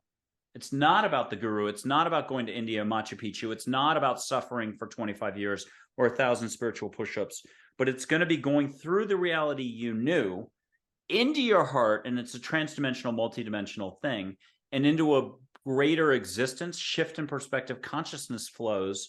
I slaughtered his words, but I think I did actually okay. You did. So, yeah. And very well. You did well. But something that people can go, and I think it's on my suggested reading page at michaelandreford.com. I've got a beautiful suggested reading page, beautiful book covers I put down. But get down to the movie section. Peaceful Warrior Gymnastics movie, Nick Nolte, Scott Meklowitz. You'll know Amy Smart. Dan Millman's stuff. I always say buy Dan Millman's books, do the seminars, whatever, but watch the movie. There's some deleted scenes, and it talks exactly about that it's not going to be, it's the last place you want to go. And that's where the transformation happens. But there's a couple deleted scenes, like they get to a bus stop. They've been robbed and all their clothes are off of them except for the boxers and the undershirts. And the guru, it's an adult Karate Kid. Mr. Miyagi's trying to explain to this gymnast who's still asking all these questions and won't settle down long enough to experience the suchness, the stillness, the love, the universal connection here. He just says to him, and some people, and he points to the bus stop where all the people are sitting there. Some people never get started living. So in essence, we're going to get to Geronimo. This is all about helping us jumpstart. It's not about the routine. Life's more than a routine. Start living. How can we start living more, laughing more? Let's bring in Geronimo. I'm going to get a young Geronimo. I'm going to get an older Geronimo pick. And Geronimo's action, dry wit, humor. I'm not kidding. He's up against a lot of angels, hundreds of angels over the years. Mary, Jesus, Muhammad, Buddha, Sai Baba, a lot of big name folks. But Geronimo, people end up saying, oh my God, he's my favorite. He just has your best interest at heart and gets you going. Here's Geronimo. Here's the fierce young Geronimo. What's a mantra from Geronimo? What's some basic advice? Interrupt the expected. Ooh, that's hot. That's comedy. Look at that smarty pants. Interrupt the expected and you will win. Now, is anybody you know getting up on stage doing comedy routines? Anybody at all? And what's Geronimo say about being so bold and taking that chance to do comedy classes and to put it out there? Yeah, I did. I just did 2 stand-up comedy routines within the last 6 months. So yes, I did, and it's hard, but do it because it makes you know what it did? It retrained my thinking, because we had to watch all these comedians, and then we'd listen to each other's routines, and we would say, okay, that's funny, that's not funny, okay, why? So we started understanding comedy, and then you could start seeing comedy and hearing comedy.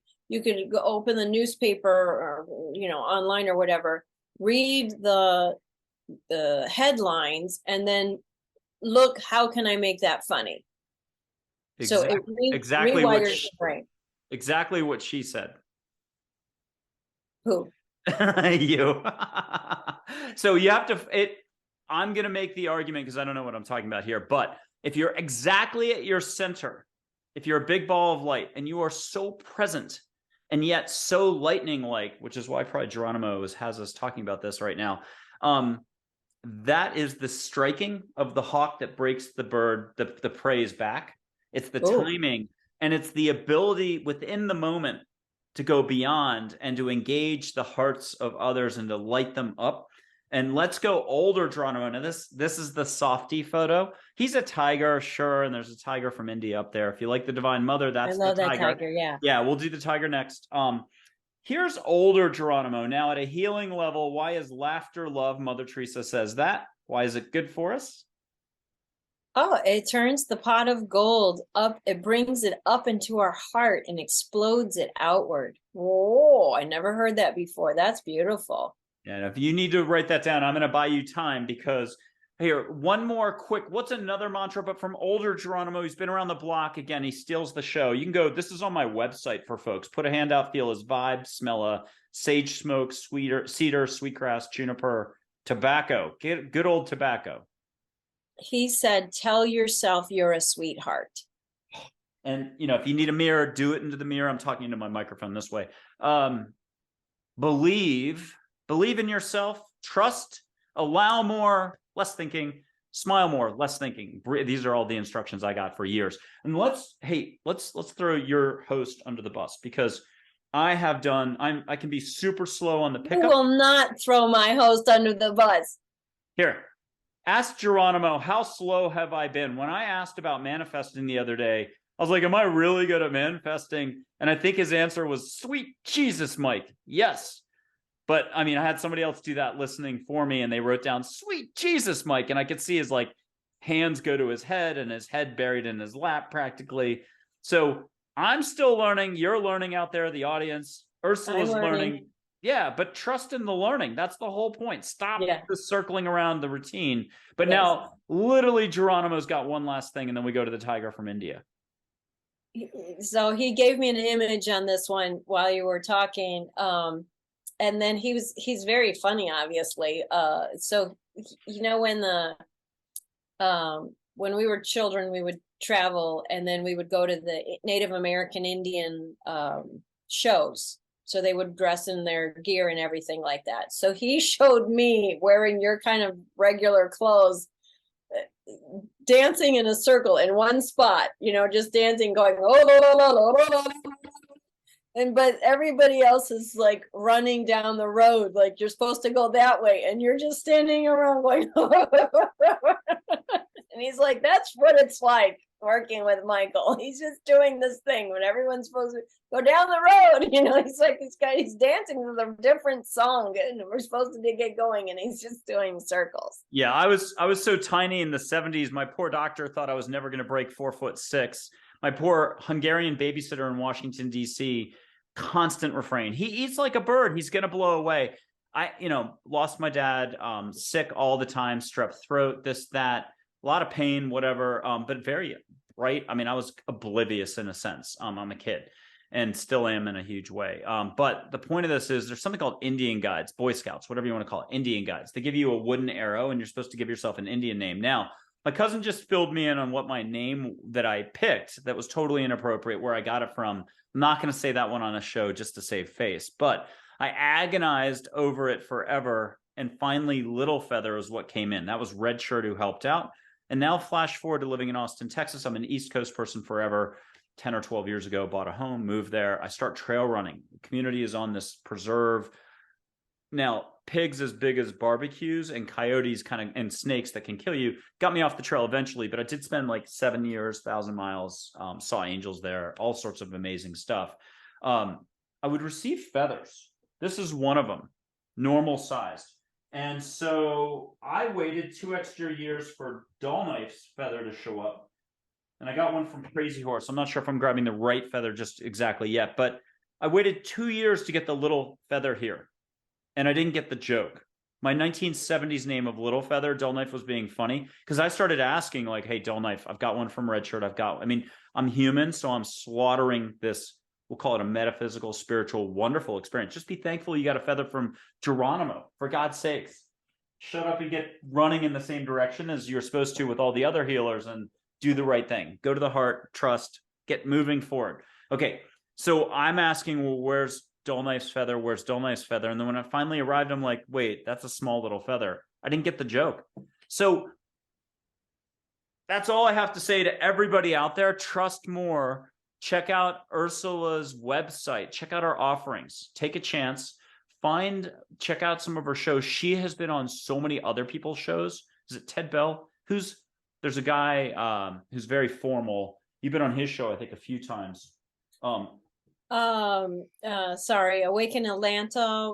I'm so altered right now. Oh, no, it's okay. I'm getting you still a little touch of India, so clear out anybody who I have a feather story to tell your feather story. Yeah.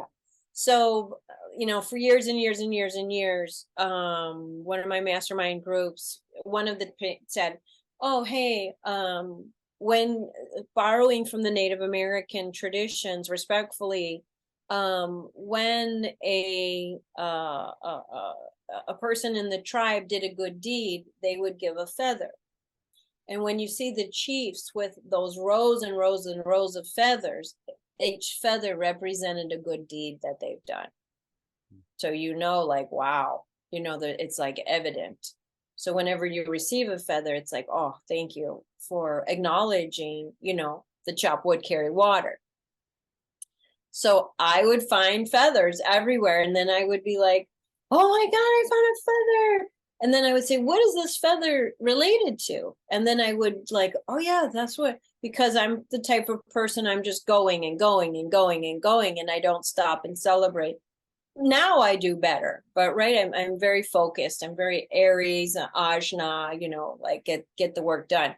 So the feather would allow me to pause and feel grateful and acknowledge myself for the work that I've done and the accomplishment that I've had. Whether it's like I wasn't hard on myself that day, or something good happened and all of that. And now I want the viewers to know, start looking for feathers, because they will come to you. And sometimes a feather will happen in the city, right in the concrete jungle, and there'll be a perfect special feather right there. So allow the feathers to come to you, start collecting them. I have a beautiful collection.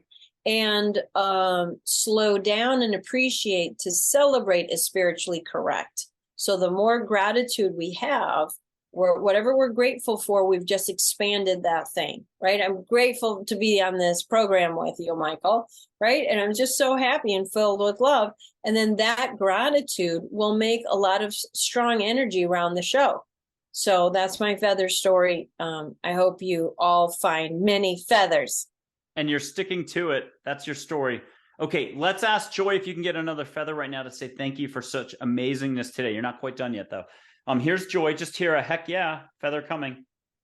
Okay, electronic feathers. Totally the wrong way to say it. Spiritual light, angel light, love, consciousness itself. Joseph Campbell. You can get a multicolored feather floating down that's totally real, that by the time you come awake again and you're back in your judging brain, you're like, where was it? It's gone. Or it's balancing on the lip of a glass, and then it's gone. Ask Joy and Charlotte if you can get this done in front of everybody, no pressure. But ask, can you get an electronic feather from the three chiefs and angels? And hear a duh. And somewhere in your peripheral, here's the three chiefs if you want a little extra support. Donate for a church, Geronimo. Breathe, breathe, breathe. Mouth 1 millimeter open for extra, allowing you out there. You can ask to at least get a hug. 3 hugs. There's 3 of them. I can do this. If you want to hear a little like word of hope, peace, breathe, if you're at all having difficulty with this. But if you're off to the races, put your focus on some medium topic, get an answer, get a hug out there. But for Ursula, can you allow for an electronic feather either behind me or at your end peripheral, or you see it go right down the middle and the angels are laughing, singing right now, and you're cracking up because you're like, oh my God, that was real. Just before you flash the pictures, I felt like, when you put feather, you don't put feathers in your hair, but when you're a girl, you can put a feather in your hair behind your ear. So I felt this tingling sensation right there. And I'm like, oh, I just got a feather. And then you did in the middle one, he's like this big feather, like a mirror image on his side. So that was really cute. I love it. And then yeah. Geronimo, I don't know if the one on that far side said brotherhood. He said, do you see how we're working together as a brotherhood? That's how we work with our different parts of us. So going back to the internal family systems, the subconscious work I do. So if you have, a troublemaker and a worrier and a procrastinator, instead of like, oh my God, and they all kind of gang up on you anyway. So if you're like, okay, you guys, come on now, let's all work together. You all exist. Here you are. I don't even know where you came from. It doesn't matter. Let's work together. Okay? Because who doesn't want to be on a team and on a team that loves and supports you and everything like that. So if we think of things as a brotherhood, then we're all going to get through a lot easier. Back to the theme of being the smallest kid ever. I got to Andover, 9th, 10th, 11th, 12th grade boarding school. Smallest kid in that school. I didn't grow till 11th grade, but the crew coach caught sight of me and sent the postgraduates over. They had a lot of kids who should have been athletes who should have been in college already. They're all wanting to go to Stanford, Oxford, in England, because they're all rowers, but you get a 5th year. So you can stack the deck, build your resume, get the experience at the head of the Charles. Our rowing teams would beat colleges, 2/3 of the colleges at the head of the Charles. These are high schoolers, except that they all were gorillas. If you're in the stern of the shell, seats 5, 6, 7, 8, you can be ginormous. The little guys in the bow. I was the coxswain. I think I weighed 92 pounds divided by 8 rowers. I was free. And then they don't tell you when they recruit you that if you win, they toss you into the river to celebrate. Yeah. And so it's not just sunny and warm. It's little ice flows in the water. And, you know, they don't tell you to bring a change of clothes. You're going to be wet on the ride home the first time. So, I mean, I got to be an escape evasion artist, like a fighter pilot down to Vietnam. I was the second boat. We never lost a race. There's a point to all this. It's the metaphor of all the rowers working together for greater good, and then the brotherhood, camaraderie. Yeah, minus the coxswain. They liked me, but you had to be the brains of the whatever. I got a guy to take the shell out for me in the boathouse. It's 6 miles away from campus. It's how I started running. I watched these people run 6 miles out, do this incredible hour and a half, like Navy SEAL workout rowing. I'm just in the stern of the shell steering and yelling commands. A little bit of thinking involved. And then they would run 6 miles back, 12 miles of running, hour and a half of rowing. I was like, I'm going to get into this running thing. But at one point, I pre-positioned running shoes and snuck away after the race. And I ran all the way home and never got tossed in. And they're not allowed to throw you in 2 days later. Okay, India. For those people who haven't been to India, okay, this guy is Mr. Miracles. He intersects 3 religions: Hinduism, Buddhism, Islam. But just think of him as Mr. Miracles. Look into this photo, historical photo. Go to my Audrey Hepburn photo on the website. Photos can move, a wink, a smile, a nod. Sai Baba, Saint Bob if you want, Baba, Bobs, Babs. Let him do some movement in the photo. Catch the scent of India, the highest level. You don't have to have India. You don't have to go to India. Save the ticket. Let everybody bring India to you. Catch the richest jungle smell. You want to catch incense from a temple around the corner? Best incense you've ever caught a whiff of. You can't buy it on a store shelf anywhere. Put a hand out to the photo, feel a vibe. Ursula, you've got Sai Baba in front of you now. Get something personal from him. And when you're ready, can you share with us how living, what's important to know about living?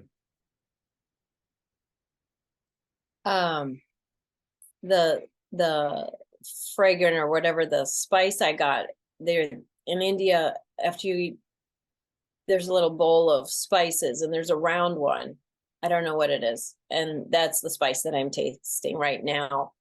So he said sensual and sexual is a way to connect with people. So like I only connect sexually to certain people, right? To lovers, because I'm a very strong person. So it's not safe or kind for me to be sexual with people, but sensual for sure.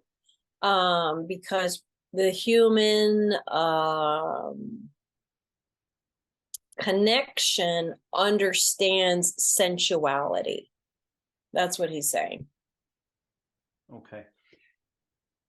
And then in India, there's a lot of figures. You can meet Krishna, Ganesh, Lakshmi, Mother Teresa, Rama. It goes on and on and on. A lot of figures. But there's the Divine Mother. Last summer, someone was kind enough to be like, hey, so got to meet the Divine Mother. Just think of Big Mary, Mother Earth, lots of energy, prana, if I said that right, everything, the whole shebang. And there's a tiger with the Divine Mother who's just like Geronimo, action. If you had Geronimo, this tiger, Metatron, who I always say is the oil in the machinery, and an angel named John, who's synchronicity, if I want to really go off base. But those 4, you're unstoppable for getting anything done. You're a business person, you want to know about your business ventures. This tiger, if you can allow this tiger who's action to reach you, Ursula, and anyone who wants to put a hand out to the side, wherever the open part of the room is, like you have a big Great Dane, and the Great Dane is really tall, walking by, and the Great Dane walks under your hand, you feel the dog's fur. Instead, let the tiger walk by and feel tiger fur. I do that all the time for folks, or they do it, I should say. They ask, they receive, they allow, they ask, they receive. Go ahead and stick a hand out, catch the tiger, or get a brush up against the tiger's totally friendly. You're not getting eaten. But what does the tiger have for you personally? First, get something for yourself. You've done us a tremendous favor today. Thank you for everything you've done. And then what does the tiger have for all of us? A reminder about action. Be ferocious about it. And you have a sunflower there. You can ask angels to bring you the smell. I took that photo. I used to grow, I still grow some flowers, but I've got to figure out where to put the gardens here. Catch the scent of sunflower or India. Be restored. Never said it that way before, but if you don't ask, you don't get. And I'll do one more of those quotes as we start to wrap up. Nothing is so absolute it cannot be seen from another angle. Maybe Wayne Dyer, somebody really smart, said that. So this is about perspective, shifting of consciousness levels. There's a trillion consciousness layers or levels. You know, when you say the Jets suck, that NFL team for non-Americans, you know, in the New York area, the Jets suck. You're at a certain consciousness resonating at a certain consciousness level or more limits at that point. So let me say, because we talked about that, or our words. Master Choa worked with the clairvoyants, and they said, if you ever could see what a curse word looks like leaving your mouth, you would never say it. It's ugly and nasty. And that's, I'm going to slaughter his name, but his book's up there, The Hidden Messages of Water. Masaru Emoto, the gentleman who passed away, yes, like 7 years ago. Dr. Emoto. Yes, and so everything's energy, and that's what and you can see the light. You can see the different vibrations. You just have to ask for it and allow for it. Like any of this stuff. It would be like picking up a new hobby. You don't read mystery novels. Well, you better get to the bookstore and actually buy one or order one off Amazon and just get started. Stop thinking about it. Mowing the lawn, being more kind to yourself, picking up comedy classes, cleaning, dusting. Buddhists do the dust analogy all the time. Actually start using your cleaning around your house, vacuuming as an opening of openness. Anything works. You got a million ways, just as you have a million ways to resist going to here, you got a million ways to get in here. That's a perfect way to say it. Absolutely. Yeah. Anytime you want to get started, guess what? Ursula will kick you in the butt and tell you to get started. I'm going to do that whole plugging thing, which is get to her website, ursulalentine.com. She doesn't bite, but the part of you that is like, I'm not sure about this, you're going to be like, ooh, I don't know. She seems tough.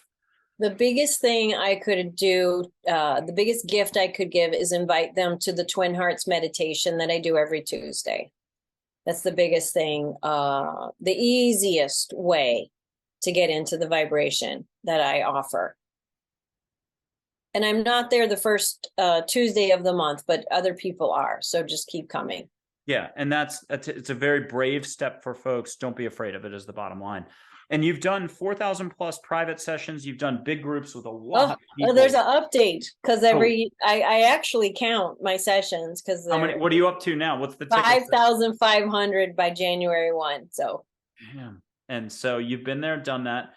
Okay, if you were gonna do a top 10, is it Jimmy Fallon? One of those comedian late night does a top 10 list. David Letterman did one. But I wanted to, if you don't mind me projecting here, the highest, lightest, most encouraging, a reminder that it's all within. Maybe you got to get the dusting cloth out and some old English polish. What are the top 10 things? I mean, we might stall at 7. We'll get help from an angel. Give us 10 little reminders. What's the top 10 to do, to remember, to let go, to allow, to bring in? How do we live life? Okay, so baby things. You want 10 baby things? Okay. Baby steps. I've said them already, but let's count them out, okay? Go into nature and purposely connect to nature. So a lot of people cannot sit still. Go for a walk in nature and specifically connect with nature. If you can, sit at the base of a tree, close your eyes and feel your feelings. Set up a morning routine, prayer, any kind of thing, any kind of thing. Write little sticky notes, I love you, or love, love, love, around the house, especially the bathroom mirror, because people who are not having a happy life, they look in the mirror and they think miserable things. Put I love you sticky note. That's 4. Be kind to other people. Look at other people and know that they're your brother and sister. Know they're struggling just as well as you are, and be as kind as you can to other people.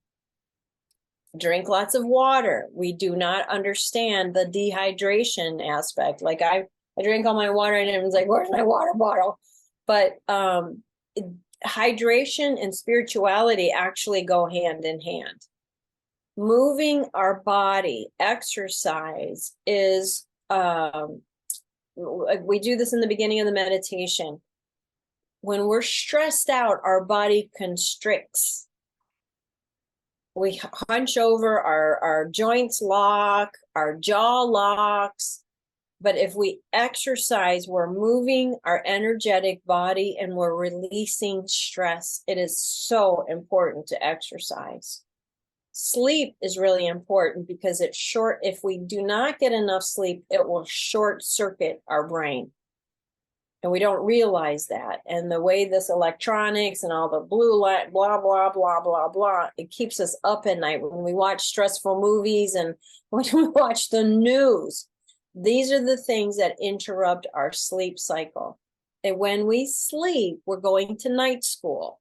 So night school is where we go and we study with the gurus, we do healing work, we help other people, we receive healings. So we restore physically when we're sleeping, but we're going into a whole nother frequency and vibration and learning and understanding on different dimensions. And then we wake up, it's like the Roadrunner and the Wild Coyote, is that his name? Wile E. Coyote, yeah. Wile E. Coyote, thank you. Yeah. The funniest scene I saw was they were in the morning and they did the punch cards. So the Roadrunner would be like, morning, click, and then the other guy, good morning, click, and then But that's exactly what this is. So allow enough sleep, because in sleep land we learn and we do things like that. So that's water, exercise, and sleep. Journaling, write to yourself. And then listening inside. So you're going to get a hit and it's going to say, do this, go here, do that, blah, blah, blah. And you'll go, well, that doesn't make sense. Or I don't have time for that. Or blah, blah, blah. Okay. Just listen. Start listening to your intuition and be like on an adventure with it. And it might be just, hey, go out to dinner, get a cup of coffee, go to the bookstore. You don't even know why, but either you're meeting somebody or the right self-help book, woo-woo, spiritual, Buddhist, business self-help book. It doesn't matter. Og Mandino's not bad. You said about hydration. It's so funny, but the exercise, Pedialyte change. I can't believe it's like 40 years into running. I started running when I was 14, thanks to the cruise story. And it stuck. I got high as a kite off of the runner's high at age 14. I learned to never drink a Pepsi after a long run. I'd be rolling around for 3 hours with a stomach ache, the acid. Oh my God. But the Pedialyte, it literally takes away your soreness in your muscles. And the same thing when you're in the zone for energy work, it's parallel to exercise. There's something to it. And making sure you're getting your salts replenished. I think if you look at Tour de France and you look at the different teams from different countries, they do analysis because not every athlete gives up salt the same way. You'll see all the white all over me when I ran for all those years. But the cyclists, it's an actual science to replace your salt. So I've got to mention that. TV, you said something incredible. It's going to be a lot for some people to give up TV, and I'm not suggesting you give up TV because of the same ego can get behind giving up TV and punish you in a different way. You think it's a lack. You can mute button at least the pharma commercials. How about that? Please Please mute the 40 different all commercials. Ways you're gonna all die commercials. And bleed out. Yeah, they spend millions of dollars trying to manipulate you to buy their product. They don't care about your health or well-being. They just want to sell their product. But car ads and beer commercials are my favorite because if you swap out the product and put your name in there or love, it becomes an incredible, or the spiritual journey. Some of those Mercedes, BMW commercials can be some of the greatest spiritual commercials ever. They don't realize it. It's just they've been pushing a product or a brand. But if you switch it to the spiritual journey, Michelob, where you... there's a feeling inside, or the person you are, no one can ever deny. You're on your way to the top. You've always been there. This is a Michelob commercial with a seaplane from the 80s landing on a lake. You're supposed to have a cold one. But some of these lyrics are as if they came straight out of a guru's mouth, meant for your personal development. So I would encourage you to have fun with those. Okay, Ursula, do we have anything else? Final last bit of advice. You've done us wonders here, so thank you early on. What's a last reminder to keep it simple, keep it real simple?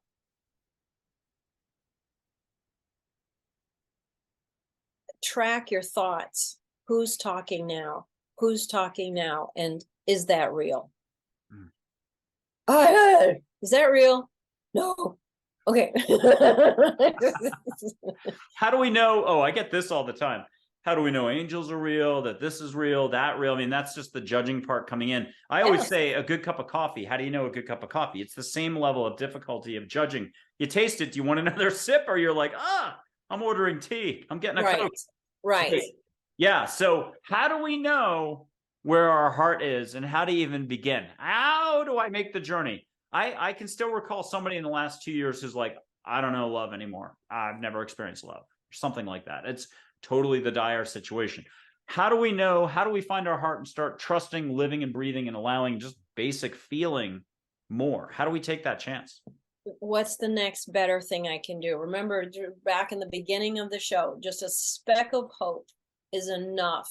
There's got to be something better than this. What's the next better thing that I can choose? What's the next better thought? What's the next better thing that I can look at? What's the next better thing I can say to myself? What's the next better book? What's the next better way I can spend my time?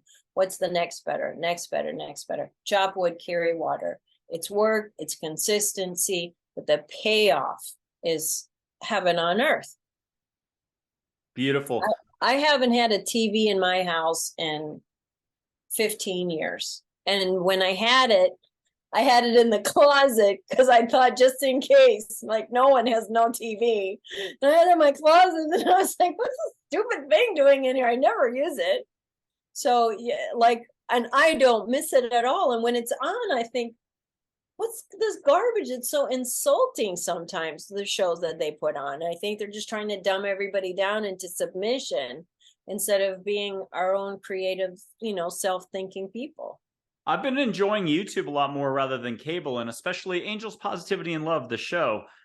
We've had 500 hours of viewing time, so congratulations, thank you here, and 10,000 views like a week ago, but now we're at 20,000 views, which is crazy. Awesome. That's for the whole website, but there's over like, I don't know, 200, 300 videos. Ursula's doing a fantastic job. We're wrapping it up shortly, but a reminder that Groundhog Day, spiritual movie. Bill Murray, the comedian actor in it. Now, you still remember that. You didn't get rid of the TV. You remember Groundhog Day. I don't remember it. I lived it. Michael, I lived on the island for 10 years. Oh, that was the last thing. Without getting into the island, tell us about how the island ended up being the biggest transformation, the push, the self-discovery. Everyone's trapped on an island in some way, or a prison of their own making, technically. How do we get out of our biggest, toughest, stickiest situations, and how are you living proof of opening up more? So I lived on, I'm not a beach person. Like, I'm a mountain person. Like, everybody's dream is I'll live on an island. No, it's my nightmare. I was Alcatraz with a view. So I was on the island. I was married. It was a property that he owned. I met him in Los Angeles. He lost everything. And then, so he's like, come with me. We'll, start our life over and build an empire. Okay. So he was miserable because, his ego was attached to his productivity. So he wasn't really available for me because he was running his own thing. So I was in extreme isolation, phone call, nothing. Like, I was there by myself, and I was a minority because the locals stuck together because people look like me were untrustworthy in the past. So I was carrying, burdens of history. So I was very much isolated, and we lived on an island off of Antigua. Every day I'd wake up and saying, why am I here? Why am I here? Why am I here? And I would just be miserable, and I wouldn't understand, like, why am I making myself miserable? I'm living in paradise, everything's okay. So I had to reverse engineer like my reality in spite of what was happening inside of myself. In 10 years of why am I here? Why am I here? Never got an answer. Never got an answer. Crawled out of that situation. I was 105 pounds. I was barely speaking. I was very unhappy. I'd forgotten who I really was and started building my life up again. Only one time in this whole time, several years later, one of my spiritual, people said, "Oh, that was your period of isolation." It is very normal on the spiritual path to have periods of isolation. In the Bible, they would talk about 40 years, 40 days, 40, 40, 40, and that means a hell of a long time. Yeah. So that was my period of isolation, and to be with myself and all my, craziness and thoughts and misery and, yep. And it was just that. And it took that much time of me fighting myself and just to be an acceptance of what is. And to discover what was a waste of energy, a waste of time, and a no-go path, that you kept going until finally reality sinks in and the part of you that can accept it to let go and to say, we've got to do something else. I don't have a choice anymore. That's Yes. why ego is very stubborn, very short-sighted, very, it's a crop duster for an airplane. Your heart is an F-16. It's only got a gallon of juice. So if you can just be patient, offer it a hug, it'll go somewhere else. Now, Eat, Pray, Love is what jumped up. There's a moment in Eat, Pray, Love, probably the book, not the movie. The man in Italy, he always goes to the fountain, maybe a patron saint fountain, water. We'll just make it up. It's Michael. But so this guy goes to this famous fountain, a saint, whoever, statue, and says, why am I not winning the lotto? Every day. Old man. 2 years later, he's still like, why am I not winning the lotto? Every night, 6 o'clock sharp. We'll make it up. And finally, the statue comes alive and just says, will you buy a lotto ticket? For God's sakes, just buy one. And I think that sums up all of our resistance, our thinking. We all share, just as we all share interconnectedness with the heart, we all share there's a collective consciousness, and there's a collective unconsciousness. Where you choose to put yourself is the big name of the game. And that's where Earth School and nighttime classes, and just, you don't need to know what you're asking for, just ask for it. All right, Ursula, did we do good today? Did you have fun? I think so. I had fun. I think we covered a lot of ground. I don't know. I have no words now. Anyone here who's watching this, can you please type a comment? At least get in touch with Ursula. Tell her you loved her. She's got her email on the website. You can find her. But put the comment here, compliment her. More thumbs up. I know people are watching, and I know they get shy. I used to be like that. Now I'm finally over the concept of hitting a like button. I don't mind doing that anymore. I literally it's free. It's free. It's free. Yeah. Just and then you know, subscribing it's too. like putting goodness out into the world. I do hearts all the time. Yeah. I mean, I've gotten finally with the whole emoji thing. I'm cool with that. Okay. Well, thank you very much, Ursula Lentine. Thank you. This has been Angels, Positivity, and Love. Thank you again. Thank you.